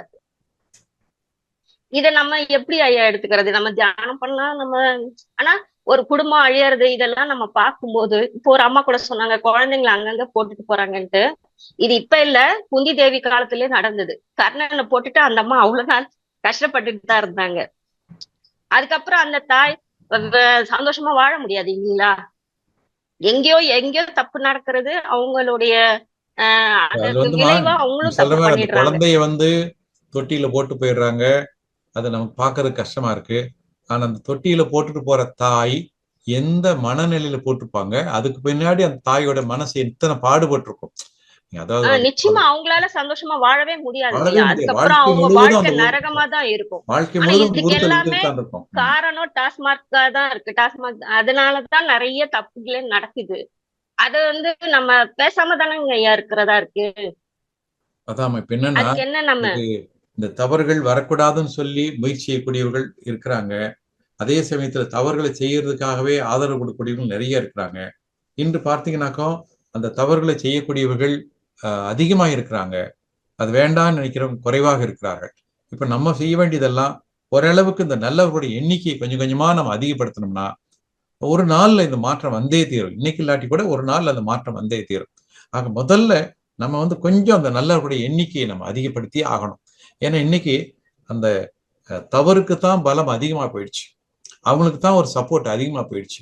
ஒரு நல்லதை நினைக்கிறவன் அது வெளியில ஏமாளியா இருக்கிறான். அவனை வந்து மற்றவங்க மதிக்கிறது கூட இல்லாத போயிடுச்சு. ஏன்னா நல்லதை நினைக்கிறவன் பெருசா ஒரு பொருள் வளத்திலயும் மற்றதுலயும் பெருசா முன்னேற முடியாம தவிச்சிட்டு இருக்கலாம். பட் எல்லாம் இன்னைக்கு நாடு எப்படி போகுது பாருங்க. எல்லாமே வந்து அந்த தவறு செய்யறவங்களை ஒட்டியே அது தவறுதான் பெருசு, அது தவறு செய்யறவன் தான் பெரியவன் அப்படிங்கிற மாதிரி போயிட்டு இருக்குது. இது மாயை, கண்டிப்பா மாறும். அதுக்கு தகுந்தபடி இயற்கை அந்த தண்டனை கொடுக்கத்தான் செய்யும், அது மாற்றம் வரத்தான் செய்யும். ஆனா இப்ப என்னன்னா இந்த காலகட்டத்துல இப்போ நம்ம மாதிரி ஆன்மீக இயக்கம் நம்மளும் நிறைய பேர் இருக்கிறாங்க. எத்தனையோ பேர் சமுதாயத்துக்காக கஷ்டப்படுறவங்களும் இருக்கிறாங்க நிறைய. அந்த மாதிரி கஷ்டப்படுறவங்க இருக்கிறதுனாலதான் இன்னைக்கு சமுதாயம் இந்த அளவுக்கு ஓடிக்கிட்டு இருக்கு. பட் இன்னும் இந்த சமுதாயம் மோசமாகி போயிடும். அதனால நாம் அந்த குருவை நம்பி, குரு கொடுத்த அந்த வாக்கினை நம்பி நம்ம வந்து முதல்ல நம்முடைய வாழ்க்கையில அந்த தவறுகள் இல்லாதவர்கள் நம்ம பார்த்துக்கலாம். அதற்கு மேல நம் மூலமாக எத்தனை பேருக்கு இந்த மாற்றத்தை கொடுக்க முடியுமோ அந்த ஒரு முயற்சியை நம்ம செய்யலாம். கண்டிப்பாக இந்த நல்லவர்களுடைய எண்ணிக்கை அதிகமாகின்ற போது ஒரு நாள் இந்த மாற்றம் வந்தே தீரும். இன்னைக்கு நம்ம டாஸ்மாக நம்ம நிறுத்த முடியல. ஆனா இது ஒரு காலத்துல தானா நின்று போயிடலாம். நம்முடைய எண்ணங்கள் வலுப்பட்டு வந்தா நின்று போயிடலாம். அதாவது நம்ம செய்யக்கூடிய தவம் நமக்கு மட்டும் நினைக்காது, நம்ம ஆழமாக தவம் செய்து வாழ்த்துகின்ற போது இந்த பிரபஞ்சம் முழுவதும் அது போய் சேரும். கண்டிப்பாக மாற்றம் வரும். நான் வந்து இது மகாத்மா காந்தியோடைய அந்த சுயசரிதை ஒரு தடவை படிக்கும் போது அவர் சொல்லியிருந்த ஒரு வரி, அவர் என்ன சொல்றாருனாக்கும், ஒரு ஆன்மா, பலமுள்ள ஆன்மா, அது சாதிக்க வேண்டும், சாதித்தே தீர வேண்டும் என்று சொல்லி ஒரு நல்ல எண்ணத்தை வலுப்படுத்தினால் ஒரு பெரிய இராணுவத்தையே எதிர்த்து நிற்க முடியும். பெரிய ஒரு வல்லரசின் இராணுவத்தையே ஒரு தனி மனிதன், ஆன்ம பலம் பெற்ற மனிதன் எதிர்த்து நிற்க முடியும் என்று அவர் சொல்லி இந்த வார்த்தை இன்னும் அடிமனசுக்குள்ள ஓடிக்கிட்டே இருக்கு. அப்போ ஒரு மனிதன் நினைச்ச ஒரு இராணுவத்தையே எதிர்த்து நிற்கும் போது இப்ப நம்மை போன்ற மனவள கலைஞர்களா இன்னும் கொஞ்சம் ஆழமாக தவம் செய்து வாழ்த்தினால் ஏன் இந்த உலகத்தை மாற்ற முடியாது? மாற்றலாம். அப்ப நாம இன்னும் கொஞ்சம் ஆழமா தவம் செய்யணும், இன்னும் கொஞ்சம் அர்த்தத்தோடு தவம் செய்யணும், இன்னும் கொஞ்சம் அந்த வாழ்த்துகின்ற போது உலகம் முழுவதும் நினைச்சு இந்த மாற்றங்கள் வந்தே தீர வேண்டும் என்ற ஒரு வேகம், ஒரு தனியாத வேகம், மாற்றம் வந்தே தீரும். முயற்சிகள் செய்வோம், கண்டிப்பாக வெற்றி நாம் அடைவோம். வாழ்க வளமுடன். ரொம்ப நன்றிங்க ஐயா. நம்பிக்கை கொடுத்ததுக்கு ரொம்ப நன்றிங்க ஐயா. இந்த உலகம் நல்லபடியா இருக்கும்னு நாங்க நம்புறோங்க ஐயா. ரொம்ப சந்தோஷங்க ஐயா. வாழ்க வளமுடன். அம்மா நன்றி அம்மா, வாழ்க வளமுடன். நன்றி அம்மா, வாழ்க வளமுடன். அடுத்ததாக சண்முக பிரியா அம்மா, வாழ்க வளமுடன்மா. ஐயா வாழ்க வளமுடன் ஐயா. வாழ்க வளமுடன். சொல்லுங்கம்மா. வாழ்க. ஐயா வினா எதுவும் இல்ல, மிக சிறப்பு உரை. நிறைய பேர் டவுட் கேட்டது நீங்க ரொம்ப கிளியரா அதுக்கு எக்ஸ்பிளனேஷன் கொடுத்தது எங்களுக்கு எல்லா டவுட்ஸுமே கிளியர் ஆயிடுச்சு ஐயா. நல்லது, மிக சிறப்பு. வாழ்க வளமுடன் ஐயா. ரொம்ப சந்தோஷமா. வாழ்த்துக்கள். வாழ்க வளமுடன். வாழ்க வளமுடன். மிக்க நன்றிகள் அம்மா. ஐயா நிறைவு பண்ணிக்கலாங்களா? பண்ணிக்கலாம். மிக்க நன்றி ஐயா. நம் கடமை அறவாழ்வின் நாட்டத்தே